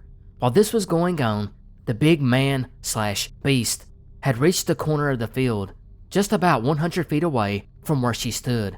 Jeannie would grab the blanket and spread it around her children, holding it in such a way that the kids couldn't see the animal and freak out, while also hiding the kids from the creature's view. She then quickly escorted the children out of the field down to a nearby river beach and ran downstream to the nearest village. Jeannie felt like this blanket maneuver saved them that day, because her instinct was telling her this creature was after one of the kids.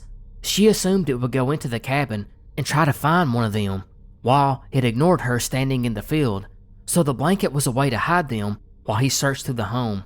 And it worked out for the best, as she would find out later on.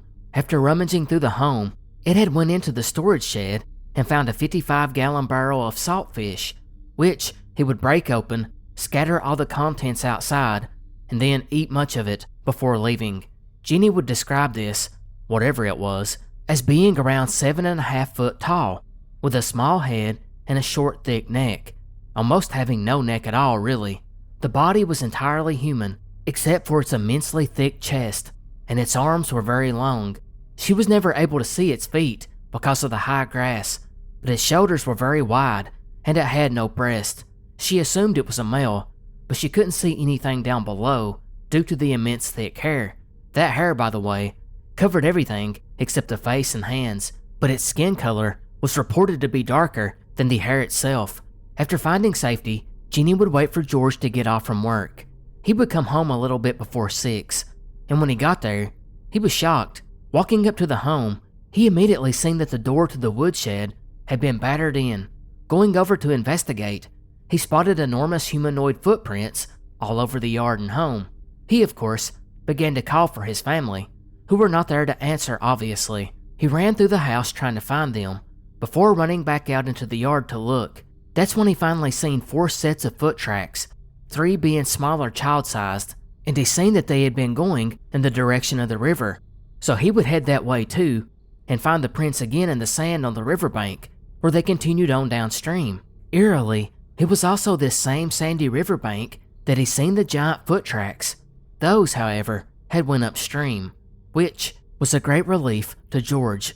He would follow those, and they came out near a potato patch, which sat between the house and river suggesting that the creature had watched the home from afar. The tracks then turned back through an old field towards the foot of the mountains and disappeared into the heavy growth. Now George was confident that his family had made it to the nearby village where Jeannie's parents lived. Because of this, George was sure they were safe, and he decided to go back to the house to investigate. The thing that really blew his mind was this creature, or man, had lifted a 55-gallon barrel of fish and broke it open with no tool. Even if it was 7.5 foot tall with a barrel chest, smashing that barrel seemed unlikely. And as for the height, which you might think sounds like an exaggeration, well, when George went into the house, he found a number of long brown hairs which had gotten stuck overhead on a wooden beam. It was very tall. George, after this thorough examination of the scene, made his way to the nearby village, where he found his family with the in-laws. He would ask his father-in-law, along with 2 other unnamed villagers, to return with him and sit with his family while he went to work the next day. For the following week, George and his family would find fresh footprints every morning, but never actually saw the creature again. On 2 occasions, though, the Chapmans' dogs started barking like crazy at about 2 a.m. in the morning, suggesting the animal was nearby. The family would even hear its call at least one night, which we will come back to. However, it never touched the home or shed again. Now, what's really interesting about this story was George was asked to describe that sound he had heard on the nights this creature was nearby, and he would make a strange gurgling whistle that George claimed the man-beast had made. That's interesting because that exact same noise would be reported in a California sighting just a few years later.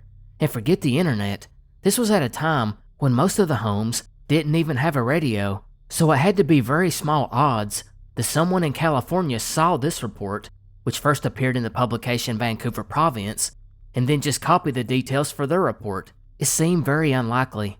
Another interesting facet of this story is that the Chapmans actually called the sheriff, and the deputy that responded was a man named Joe Dunn, and he would make out a written report and also tracings of the footprints that he found on the property.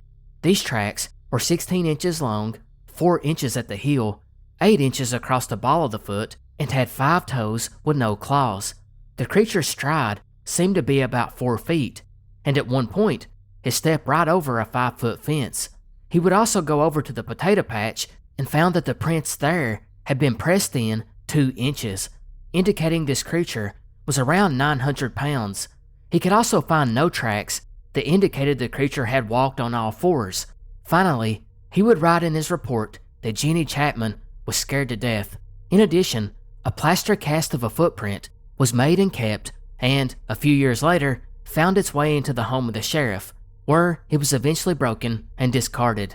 It was this report that would eventually lead to the article about the whole strange affair just a couple of weeks later, although the journalist covering it actually said that the creature was a bear, which is strange because Jeannie had seen bears before and wasn't likely to misidentify one. Not to mention, George had reinforced the storage shed door so bears couldn't get in, yet somehow it was still smashed in. It wasn't long after this, though, the police would get a few more reports of the same creature wandering around on their farm, trying to get into their cabins and sheds. Having told all this story, though, where do we stand on theories? Interestingly, you'll find online that most people do believe something happened, even the skeptics.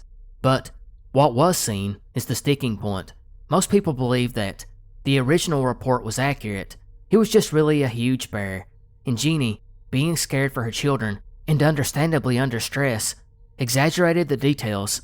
Of course, this flies in the face of the footprints recorded by the deputy that are clearly human-shaped with no claws. Of course, others believe this was really a Sasquatch or some kind of wild man. The prints, the ransacking of the food, the vocalization, the multiple witnesses, as well as the other reports, all adds up. Whatever theory people do side on, one thing is not disputable. It's one of the most important in the history of Sasquatch and cryptids in general. Father Buliard. It's at a barren sub-Arctic region in a place known as Gary Lake in the territory of Nunavut that we would find a 42-year-old man named Father Joseph Buliard, the subject of this next mystery. Catholicism, like a lot of other faiths, believe fully in trying to spread the word to every corner of the globe, no matter the danger involved. And that was something Father Buliard believed in wholeheartedly. He had actually made the journey as a very young man, where he would work at other remote settlements like Repulse Bay and Baker Lake, often meeting the Inuit who would come to see him at one of the Hudson Bay Company outposts.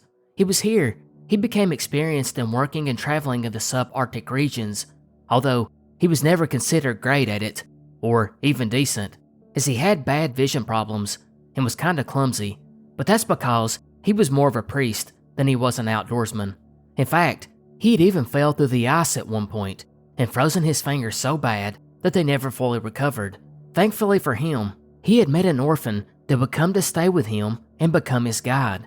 He was 15-year-old Anthony Mannerluck, and he would become crucial to Father Buliard's mission, as he come to rely on him heavily, because Mannerluck would do all of his hunting, fishing, and building igloos for them as they traveled throughout the region. But it was in the 1950s that Father Buliard and the Catholic Church decided to push further north and go to Gary Lake to make it the furthest outpost of the church. That's where our mystery begins. It was on October 24th of 1956 that Father Buliard left his cabin, hitched his 6 dogs to the sleigh, and prepared to depart. He was only going to be gone for a few hours. Unfortunately for Father Buliard, Mannerluck was not there. See, earlier that summer, he had gotten terribly sick and was flown to further south to a hospital where he was diagnosed with tuberculosis, much to the protest of Mannerluck, who had grown to love Father Buliard as the dad that he had lost at an early age. It's because of that Father Buliard was heading out alone. As he prepared the sled, another Inuit from the mission, John Adjuk, came over and began telling Buliard he should not go, because he felt like a blizzard was on its way, something the Inuit had learned to predict pretty accurately. Yet, he ignored the dire warning and told John that there were fish in the net and the dogs were hungry and they needed to eat. Plus, he only needed to go a short distance to retrieve the nets and wouldn't be gone but a few hours at most. However, it wasn't long after he left that a blizzard rolled in. The winds were very strong and the snow was blowing hard. Father Buliard never returned. And you might be thinking, this isn't really a mystery, nor is it that surprising considering the circumstances. But there would be some confusing details that would come out about Father Buliard's fate, and it's led to decades of speculation for the Inuits that knew him, as well as the Catholic Church. Now, because this was such a remote location, and it was the 1950s, and was basically zero communication between the camp and the outside world, it wouldn't be until 3 months later in January when a Father Pierre Henry was first made aware of the situation, and he would send word further south to notify the church and authorities. But the story he told didn't really make sense. According to the Inuits, a man that had been staying at the mission, Anton Simijic, asked Father Buliard to take him back across the lake on the way and drop him off where his father's camp was. So after they collected the fish, he would take Simijic to his father's camp, a man named Sabgut, and then Father Buliard turned back toward his mission and began riding into the snow-filled night. Unfortunately, he was met with disaster, because according to these two men, Father Buliard would run into glare ice, which is a very glossy thin layer of ice that gives the appearance that the water is frozen enough to travel over, yet will not support much weight at all. It is super dangerous. The undercurrent of the lake only freezes very late in the season, and it had not yet, and instead of taking the detour, which Mannerluck would have, Father Buliard drove straight ahead over it, and the ice collapsed, taking down both him and the dogs. But there was a problem with this story. Remember John Adjuk, who had walked over and advised Father Buliard to not go in the first place? Well, his account totally contradicted Simijic's version of events. According to John, Simijic had already left well before Father Buliard had went to check the fish nets. In fact, according to him, Buliard had never even escorted him across the lake to begin with. Instead, he left that evening by himself to go check the nets, and he was visible from the spot of the mission, only disappearing when the snow picked up. When John realized the next morning that he had never returned, he began searching for him, and found that the nets had been untouched. There were no tracks, as the snow had long covered it up. He and Sabgut would search for a few days on foot, speculating that the dogs had ran off with the sled when they smelled caribou, leaving Buliard behind to freeze to death. And that's a story John has stuck to the rest of his days, even when he was interviewed about it again in the early 2000s, which means someone is lying somewhere. But why lie? Well, rumors soon began to swirl that Father Buliard had not drowned. Instead, he was murdered. See, in the 70s, a book written about life in the subarctic would actually cover this story, and it discussed what the RCMP's investigation had uncovered. According to the detectives that spoke to many of these Inuits at the mission, a man named Cookshout was actually responsible for the priest's murder. See, he was a self-declared shaman, and before Father Buliard arrived, he was considered a powerful person in the Gary Lake area amongst the Inuit. That is not to say the self-declared shaman's faith played any role. In fact, he had converted to Roman Catholicism and had served in Father Buliard's mission prior to this. RCMP detectives began working to try and confirm if these rumors were true. They did learn that Father Buliard had always slept with a loaded rifle right next to him because he feared someone in the area was going to try and attack him overnight. But that wasn't the most pertinent clue. That would come later, although how much later is unknown. But sometime over the next several days, or perhaps several months, 5 of the 6 dogs that had pulled Father Buliard's sled and had allegedly drowned randomly returned. Not only were they not coated in ice, like they should have been had they plunged through it and into the lake, but they were also not attached to the sled, meaning someone had released them. This proved to be even more suspicious when just a year later, Cookshout was now in possession of these dogs, using them as his own. The clues continued to stack up, as the following year, Simijic, one of the key witnesses to the alleged murder, went out on a hunting trip with Cookshout and never returned. Cookshout, carrying rifle in hand, told the rest of the villagers he had just vanished when they were out. With all the information gathered, investigators came up with the theory that Father Buliard went out on the ice to check the nets and was confronted on his way by Cookshout, who shot him dead, and then with the help of Sabgut and Simijic, who also lived in the same camp, put Father Buliard's dead body through a hole in the ice, never to be seen again. However, they can never actually prove that any of this happened, and short of a confession, their hands were tied. It would be a few decades later that Sabgut, in 1978, would allegedly end his own life, and many said he came from the immense guilt that he carried for years for his involvement. The following year, Cookshout met his own end when he fell in through the winter ice. After this, the RCMP closed the case, never really sure of what happened that night. Interestingly, there was one point in 1961 when a Canadian Army officer who was involved in a northern mapping survey came across an Inuit who said that a priest's body had been found frozen with a knife in its back some 200 miles away from his position, but obviously he was never able to get there to confirm that. And it's also worth pointing out, at least one of the detectives that worked this case said the most simple theory was the best theory, because Father Buliard had gotten lost a number of times before this incident. It wasn't unusual. He recalled that it was basically an annual tradition that emergency messages were dispatched throughout the North every season, telling this remote outpost to be on the lookout for a priest who had gotten lost. According to this detective, what happened was not a surprise at all. 1972 Montreal Museum of Fine Arts burglary. September 4th, 1972, Montreal, Quebec. The sound of a window opening pierced the silence of the second floor of the Museum of Fine Arts. From above, the skylight had just opened. It was around 1:30 a.m. as the 3 guards on duty were just anxious for the end of their shift when, from above, a nylon cord would descend from the ceiling, and just like that, we would witness the beginning of an art museum robbery that would play out perfectly on the movie screen. In truth, however, it had began an hour and a half earlier at midnight when 3 men met out front of the museum and quietly sneaked around to the side. Here, a man would strap on boots the utility company uses to climb telephone poles, and he would ascend up the tree which stood next to the museum. Once he got high enough, he jumped over to the roof and lowered a ladder down for the other 2 men waiting. The 3 then made their way to the skylight which looked down into the art gallery. Interestingly, this skylight was undergoing maintenance at the time and had been left covered with a plastic sheet, while the security alarm had been disabled, allowing the men to simply slide the window back without alerting the guards, then dropping down the nylon cord and making their 50-foot descent.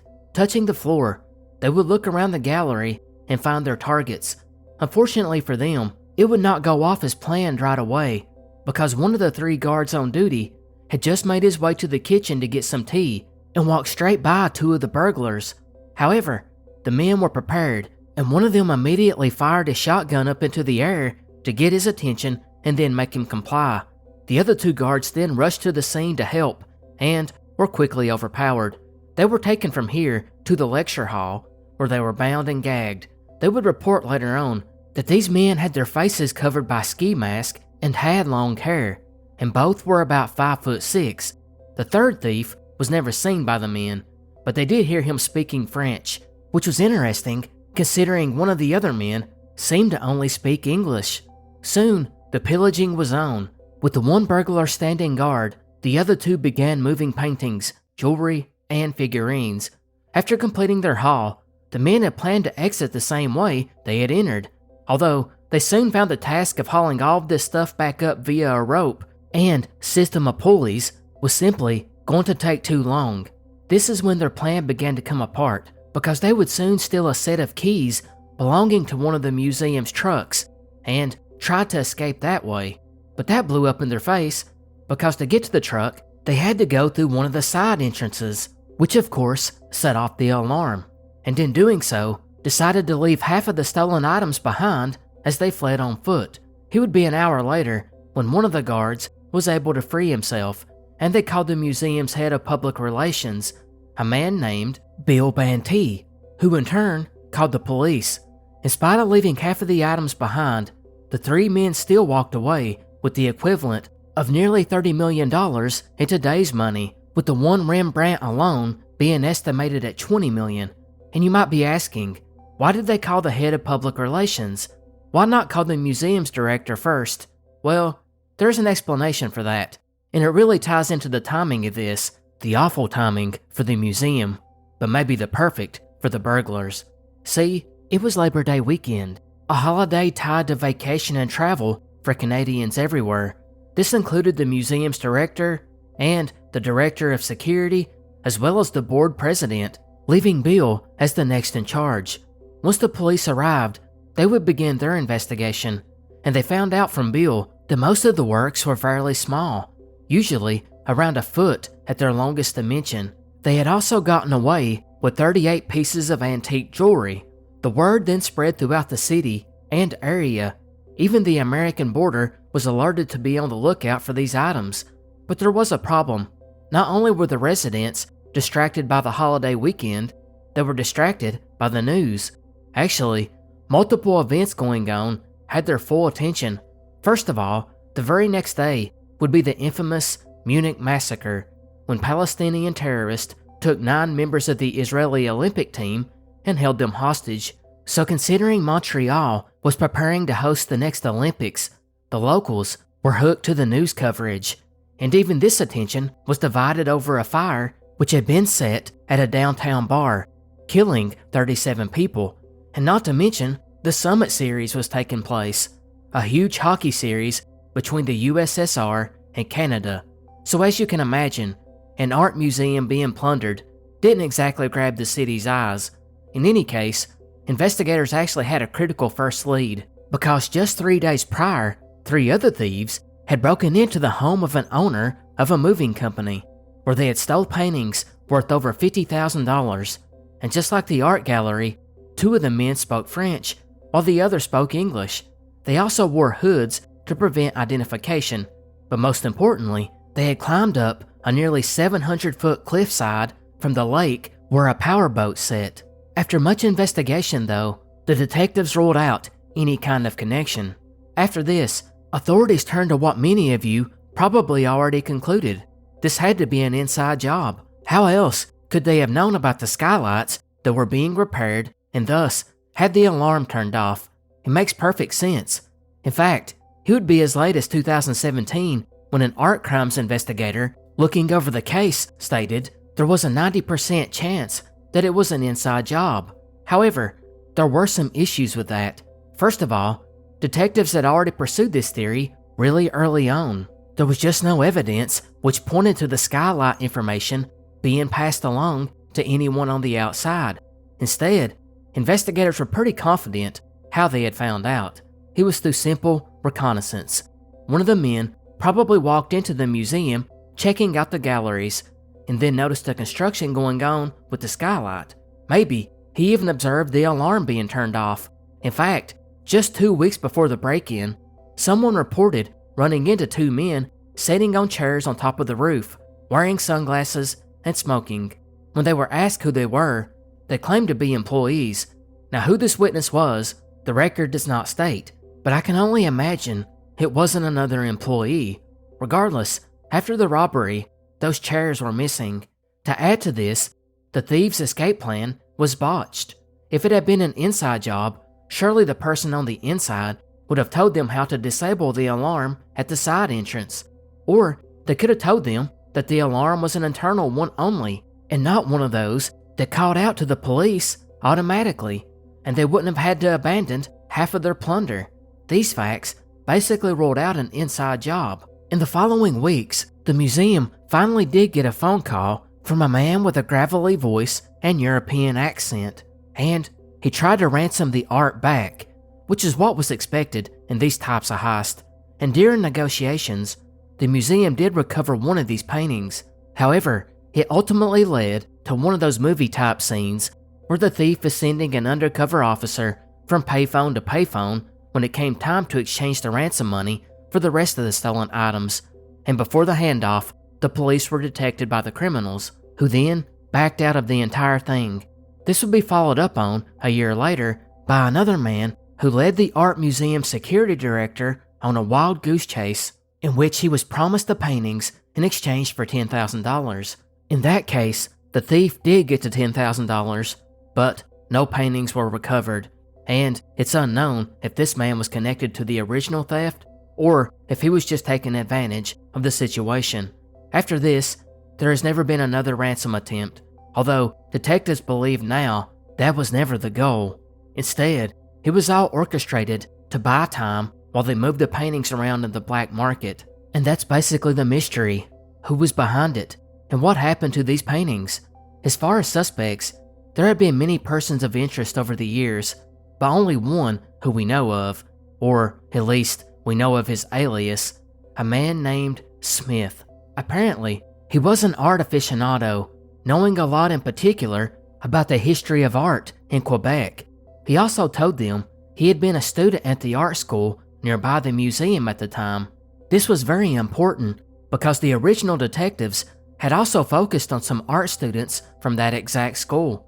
As they had apparently visited the museum quite often, they were put under 24/7 surveillance for 2 weeks, and it never led to anything. Smith would tell the art theft detective in 1998 that he was not one of those students, but he did know a lot about the robbery, things that the detective was not sure had ever been made public.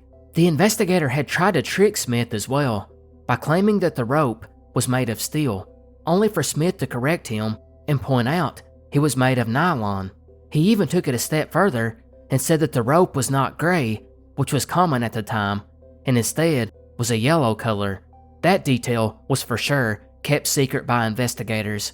There was also the strange fact that after Smith finished art school, he bought himself a house and a woodworking company for $250,000, quite a bit for someone who just got out of school, although he claimed this was due to his family being wealthy. Even with all of this information, police never had enough to arrest him, and this cat and mouse game would drag on with this Smith for decades. He would taunt the police, and more importantly, the media. He even implied in 2010 that he indeed had bought the house and company using money he had made from the stolen artwork, but at the end of the day, he would always deny being the thief. He would eventually point the finger at some professors and porters that worked at a nearby university, although that was unfounded. He would then tell the art theft detective that he would inform him of everything he knew about the robbery at some point in the future. However, he passed away before doing so, and to this day, detectives are divided as to if he was one of the 3 burglars or just knew them. The other 2 burglars we know less about, other than rumors like they end up making their way to France. As far as the paintings go, some have allegedly been spotted in Italy, while others are believed to be in the US.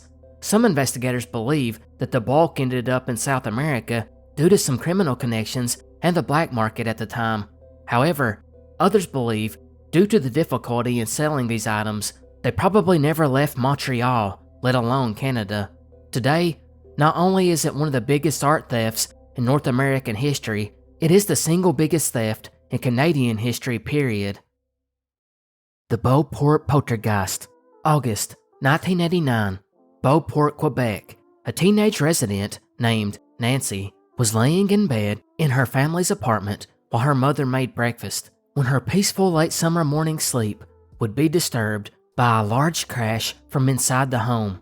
Unsure if she was dreaming or what, she got up and began to look around the room. While she stared on in her half-awakened state, she heard another boom as a powerful thud caused the entire wall in her room to vibrate. Now that she was fully awake, that's when she would notice the hole on her bedroom wall.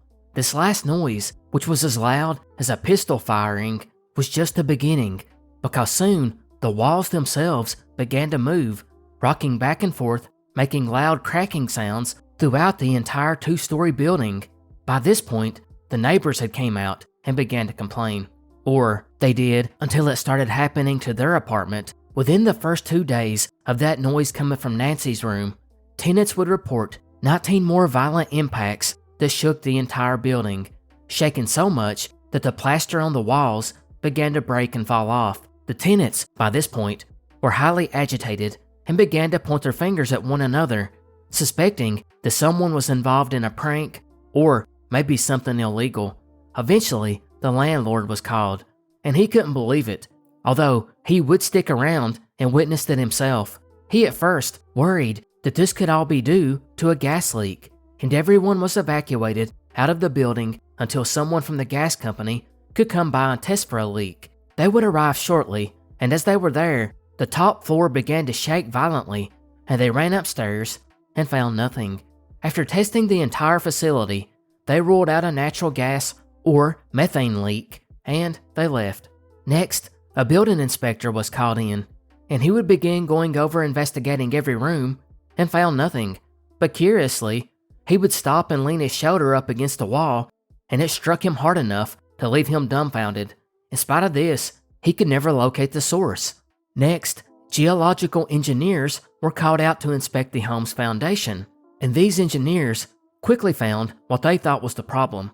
They believed that the summer had been unusually dry and had simply dried out the clay soil the foundation sat on. While that sounded like a good explanation at first, this would later be ruled out because of a period of heavy rain that would hit the area in the weeks following. And although the soil was now dampened from days of rain, the noises continued. It's also worth pointing out that no other home in the neighborhood had this happening, even though they were all sitting on the same soil. Finally, the police and firefighters were both called out to inspect, to see if someone was somehow doing this intentionally, but they found nothing. Because of all of this, the city officials ordered the building to be evacuated, since at this point, multiple walls shook randomly every day. The tenants would stay somewhere else temporarily, while the city continued to investigate. Towards the end of the month, the tenants were allowed to return briefly to collect their belongings and abandon the building. They felt it was safe enough to do this, since the noises had become less frequent and less powerful. By this point though, the media and local area was following the story quite closely, as rumors about a poltergeist had begun to swirl. But unlike other stories of poltergeist activity where we have no real video proof, this one we do, because when the tenants went back to get their belongings, a woman was interviewed about the strange activity, and while talking, the building roughly shook, as you can see here. Precisely what's going on in this house? Well, the wall is moving back and forth, just like that. And then it makes a kind of noise, like that. Oh, cow, it can't get any better than what you're seeing right now before your very eyes. Eventually, the noises and shaking stopped altogether, and new tenants were allowed to move back in, and it never happened again. This series of events would eventually become attributed to the Beauport Poltergeist, and it's went on to become a fairly popular case for the proof of paranormal activity, since it was observed on camera, and continued to happen after the building was emptied, not to mention the fact that all of the experts who studied it could never actually provide an explanation for what was happening.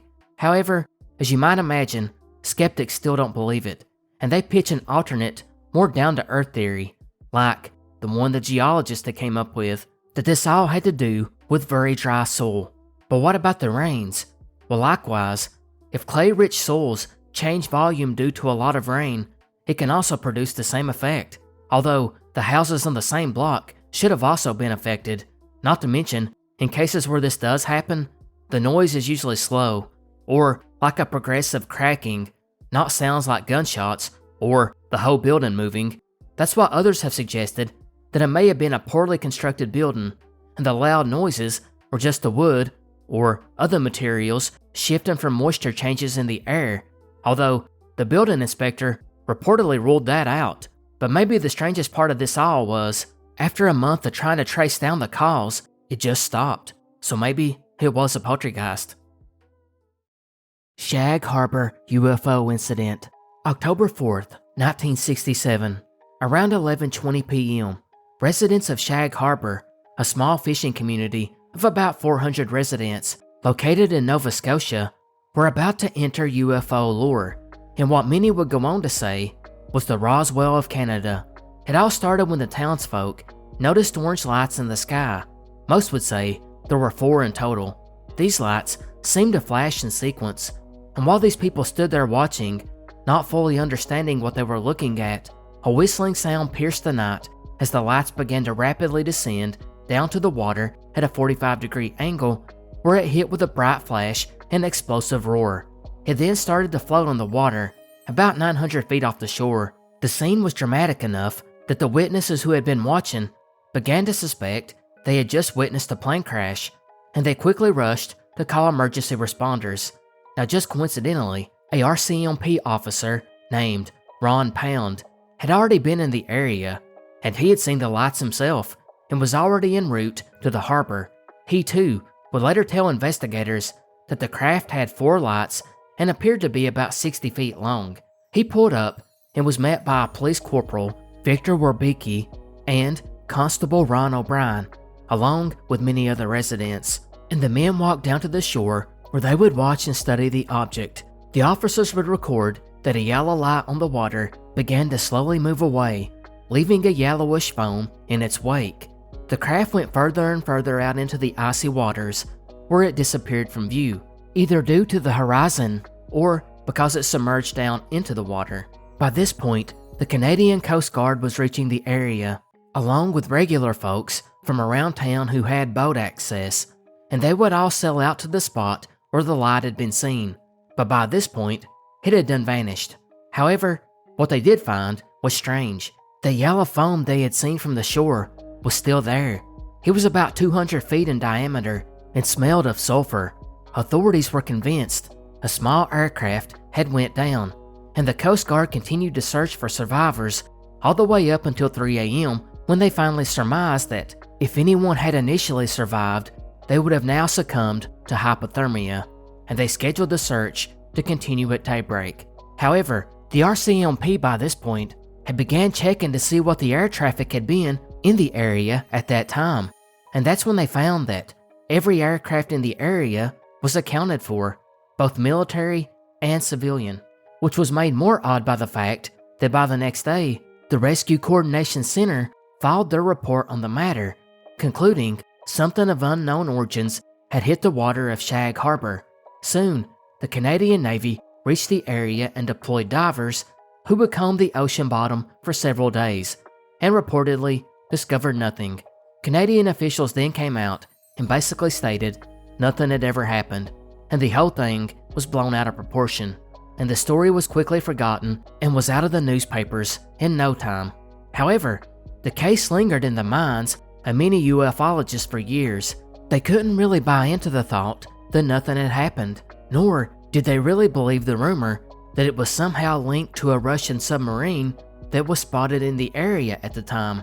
So MUFON investigator Chris Stiles began to look into the case decades later in the early 90s, and he claimed to have found a lot of interesting details. He began by digging through old newspaper archives and found many names of the witnesses who were interviewed years ago.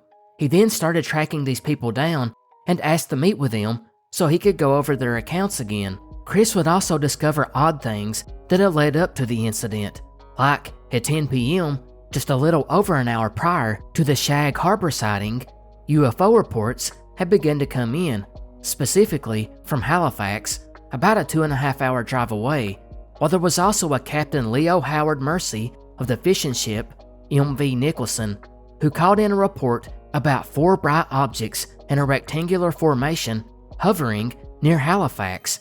He had actually called into the Rescue Coordination Center asking for an explanation of what they were looking at, because by this point, the entire crew of nearly 20 fishermen were just standing there on the deck watching this craft move about.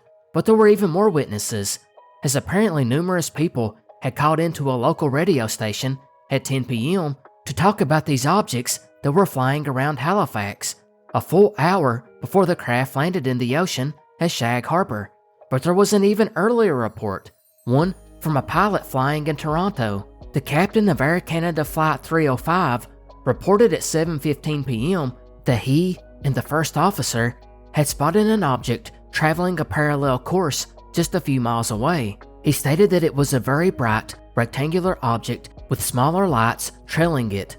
Within a few minutes, they noticed a silent explosion behind the object, and then, a couple of more minutes later, a second explosion which faded to a blue cloud around it. These are the official things that had been discovered. But there were other more unofficial rumors that the UFO investigator allegedly uncovered, like the so-called craft which descended into the water where it then traveled for about 25 miles to the general vicinity of a submarine detection base. It was allegedly picked up there by Canadian sonar, and in response, naval vessels were sent to the area to monitor it. When it didn't move for days, they began planning a salvage operation when a second underwater craft was observed, which Chris Stiles believed had came to the aid of the first craft. And before divers could be deployed, the Canadian Navy was dispatched to a new threat. The same Russian submarine that had been spotted off the coast days before had now entered Canadian waters, which drew the Canadian Navy's attention there, and the so-called UFO/USO had vanished afterwards. Of course, this all came from ufologist Chris Stiles, whose report we can't confirm, as he claimed the people telling him this were ex-military personnel who would only speak off the record. What can't be disputed, however, is the events of the original so-called crash. Something was spotted that night, and whatever that was is open to debate. Skeptics believe the most likely scenario was marine distress flares. They can appear as bright, slowly falling lights that burn as they float on the water, and could have left that sulfurous smell. Maybe a drunk wild party on a boat led to the firing of one of those, and then, seeing the disturbance it caused, left the area. Other skeptics suggest that it was something like a meteor which had broken up into multiple pieces, which would account as to why some of the sightings took place in Halifax. Of course, maybe it really was a UFO, especially when you consider the multiple credible witnesses like the RCMP, military, the airline captain, and first officer, along with the fishermen who are on the water late at night all the time and will probably not be fooled so easily. 1992 Quebec Alien Corpse. UFO footage is notorious for being hit or miss, with people generally falling into one or two camps. There's the group that believes almost every UFO sighting is legit, versus the other group that doesn't believe in UFOs at all. When it comes to extraterrestrial beings, though, there are tons of stories, but very little in the way of photographs or videos, and in what does exist is almost always said to be a hoax. Most famously was that 1995 alien autopsy film, which garnered huge ratings. Yet, was debunked as a hoax pretty quickly, which brings us to our mystery. Yes, even Canada had a fairly similar account to the alien autopsy that took place in the US. Although it happened in 1992, our story actually begins in 2008, when a YouTube channel going by the name E-Tranges Videos uploaded one clip which had a duration of 1 minute and 16 seconds, although an extended clip of 1 minute and 21 seconds would be uploaded again in 2013. The video seemed to document this alien corpse which had been found. In total, there were about 10 photographs. In the description, the uploader would tell a pretty long story of how he had came across these pictures, with the last update coming in 2020. He would recall back to the winter of 1992 when he was living in Montreal, and a friend of his roommate came to their apartment to show them some strange photos. These photos, as you see here, are supposed to be of an alien, which is seen laying lifeless. According to his friend, a man and a couple of his buddies were riding around on snowmobiles near Rivière Rouge when they happened to come across this strange thing laying in the field or wooded area. Now, to make this story even more convoluted right away, this friend who had the photos wasn't actually there. Instead, it had been his cousin who had been there to take these photos, because after they discovered the body in the snow, he went home to get his camera, possibly a 35mm. In any event, they snapped off these photographs, and then at one point, they would pick the being up with a stick, as they were afraid to touch it for fear of getting an illness. They would hang the body across a cable they had tied to a tree, and then took another photograph. They reported that it had a strange smell, but it was totally frozen. Since it was late though, and they were a bit shook up, they decided to leave it there and come back in the next morning when there was more light and they could see it better. So they just left it, and then when they came back, they were shocked to see it was gone. Presumably, a coyote or other wild animal had taken it, although I don't know how they reached that conclusion. But why do we have a video of these old photographs? Turns out, the quick-thinking uploader had a video camera, and he didn't want to take a chance on these photos ending up being damaged or lost. So he would lay them out and then began to record them with his camera. And remember, this is an old school early 90s camera, not a cell phone. At least, not for now. In the coming weeks, the guys who had snapped off the photographs, though, took them to a ufologist who lived in the area named Claude McDuff, who wrote The Trial of the Flying Saucers. Interestingly, he had told them it was not the first time he had seen a photo of this type of entity, but he advised them to keep it quiet or they would be made fun of relentlessly by the public. So they did just that. Meanwhile, our uploader would save his video and show it to only a few select people in his inner circle that were open-minded. He then sat on it for the next 16 years, when in October of 2008, he wanted a bigger audience to see it, and what better way than YouTube? He did not have a way to convert VHS to digital, so he did it in an easier way. He would take his cell phone and record the video that he had made on VHS all those years ago, so it's essentially a video of pictures. He would also leave an email address in the description for any investigator that wanted to offer and help crack the case. He said that there didn't seem to be much interest though, which was strange, considering the video would slowly climb up to nearly 500,000 views over the next 8 years. Now this whole story is already a little off and strange, but it doesn't end there. For one, the original channel that uploaded this clip eventually vanished without an explanation, although rumors online suggested that it was taken down by YouTube due to copyright infringement, which doesn't make a lot of sense, and I wasn't able to confirm that anyways. Likewise, 2 other channels that would go on to share the video would eventually have it removed as well. This would be followed in 2016 by a channel called Newbeat 2021, who would do an investigative and analytical video about the pictures, only for it to be deleted. However, in his video, he did point out certain things, like the details of the eyes, the neck, and the detailed musculature, particularly in the legs, which he claimed would be extremely hard to replicate, especially in the early 90s. The skin, too, showed what appeared to be peeling or blistering, suggesting it had been exposed to the cold for a while. and maybe had frostbite or possible bruising. Not to mention, the face seemed to suggest that it was freshly deceased, something that would be difficult to mimic with a prop. There was also the nostril slits, which were filled with snow. In conclusion, he felt that whatever it was had not been faked. To add to the weirdness, on September 24th, 2016, another video was posted by the channel Conspiracy and Lie Nibiru, UFOs.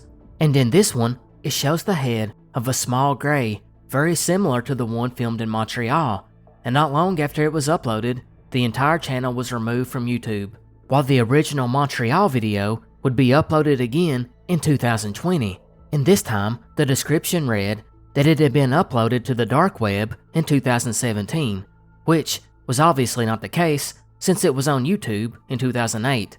Anyway, that's pretty much it to this crazy mystery. At first glance, it looks laughable, I know, but there's actually quite a few ufologists and alien believers who think, well, it's a real body, and we'll get to that in a second, as it's quite interesting why. But first, let's take a look at the most plausible and mentioned theory. It was indeed a hoax. There's not much to explain here. It's kinda obvious. The story as a whole doesn't make sense. These people made the discovery of a lifetime, and then just ran off and left it there. The original uploader too doesn't even have access to these photos, and nobody knows where they are.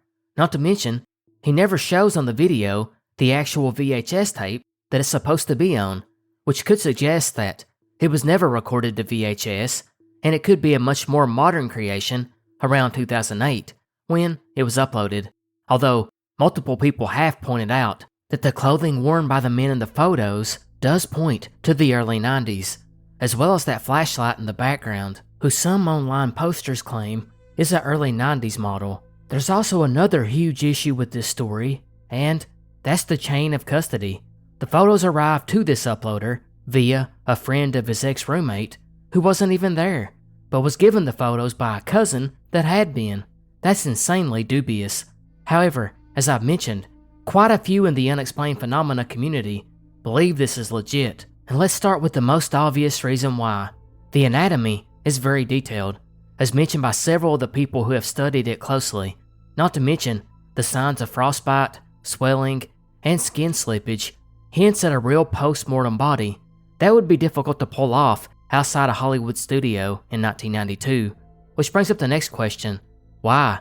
This isn't like the 1995 alien autopsy video that debuted to huge ratings on Fox and made a ton of money. That was all shot professionally with the goal to make money. In the Montreal one, if it is a hoax, multiple people went through an excruciating amount of work and paid a lot of money for very little in return.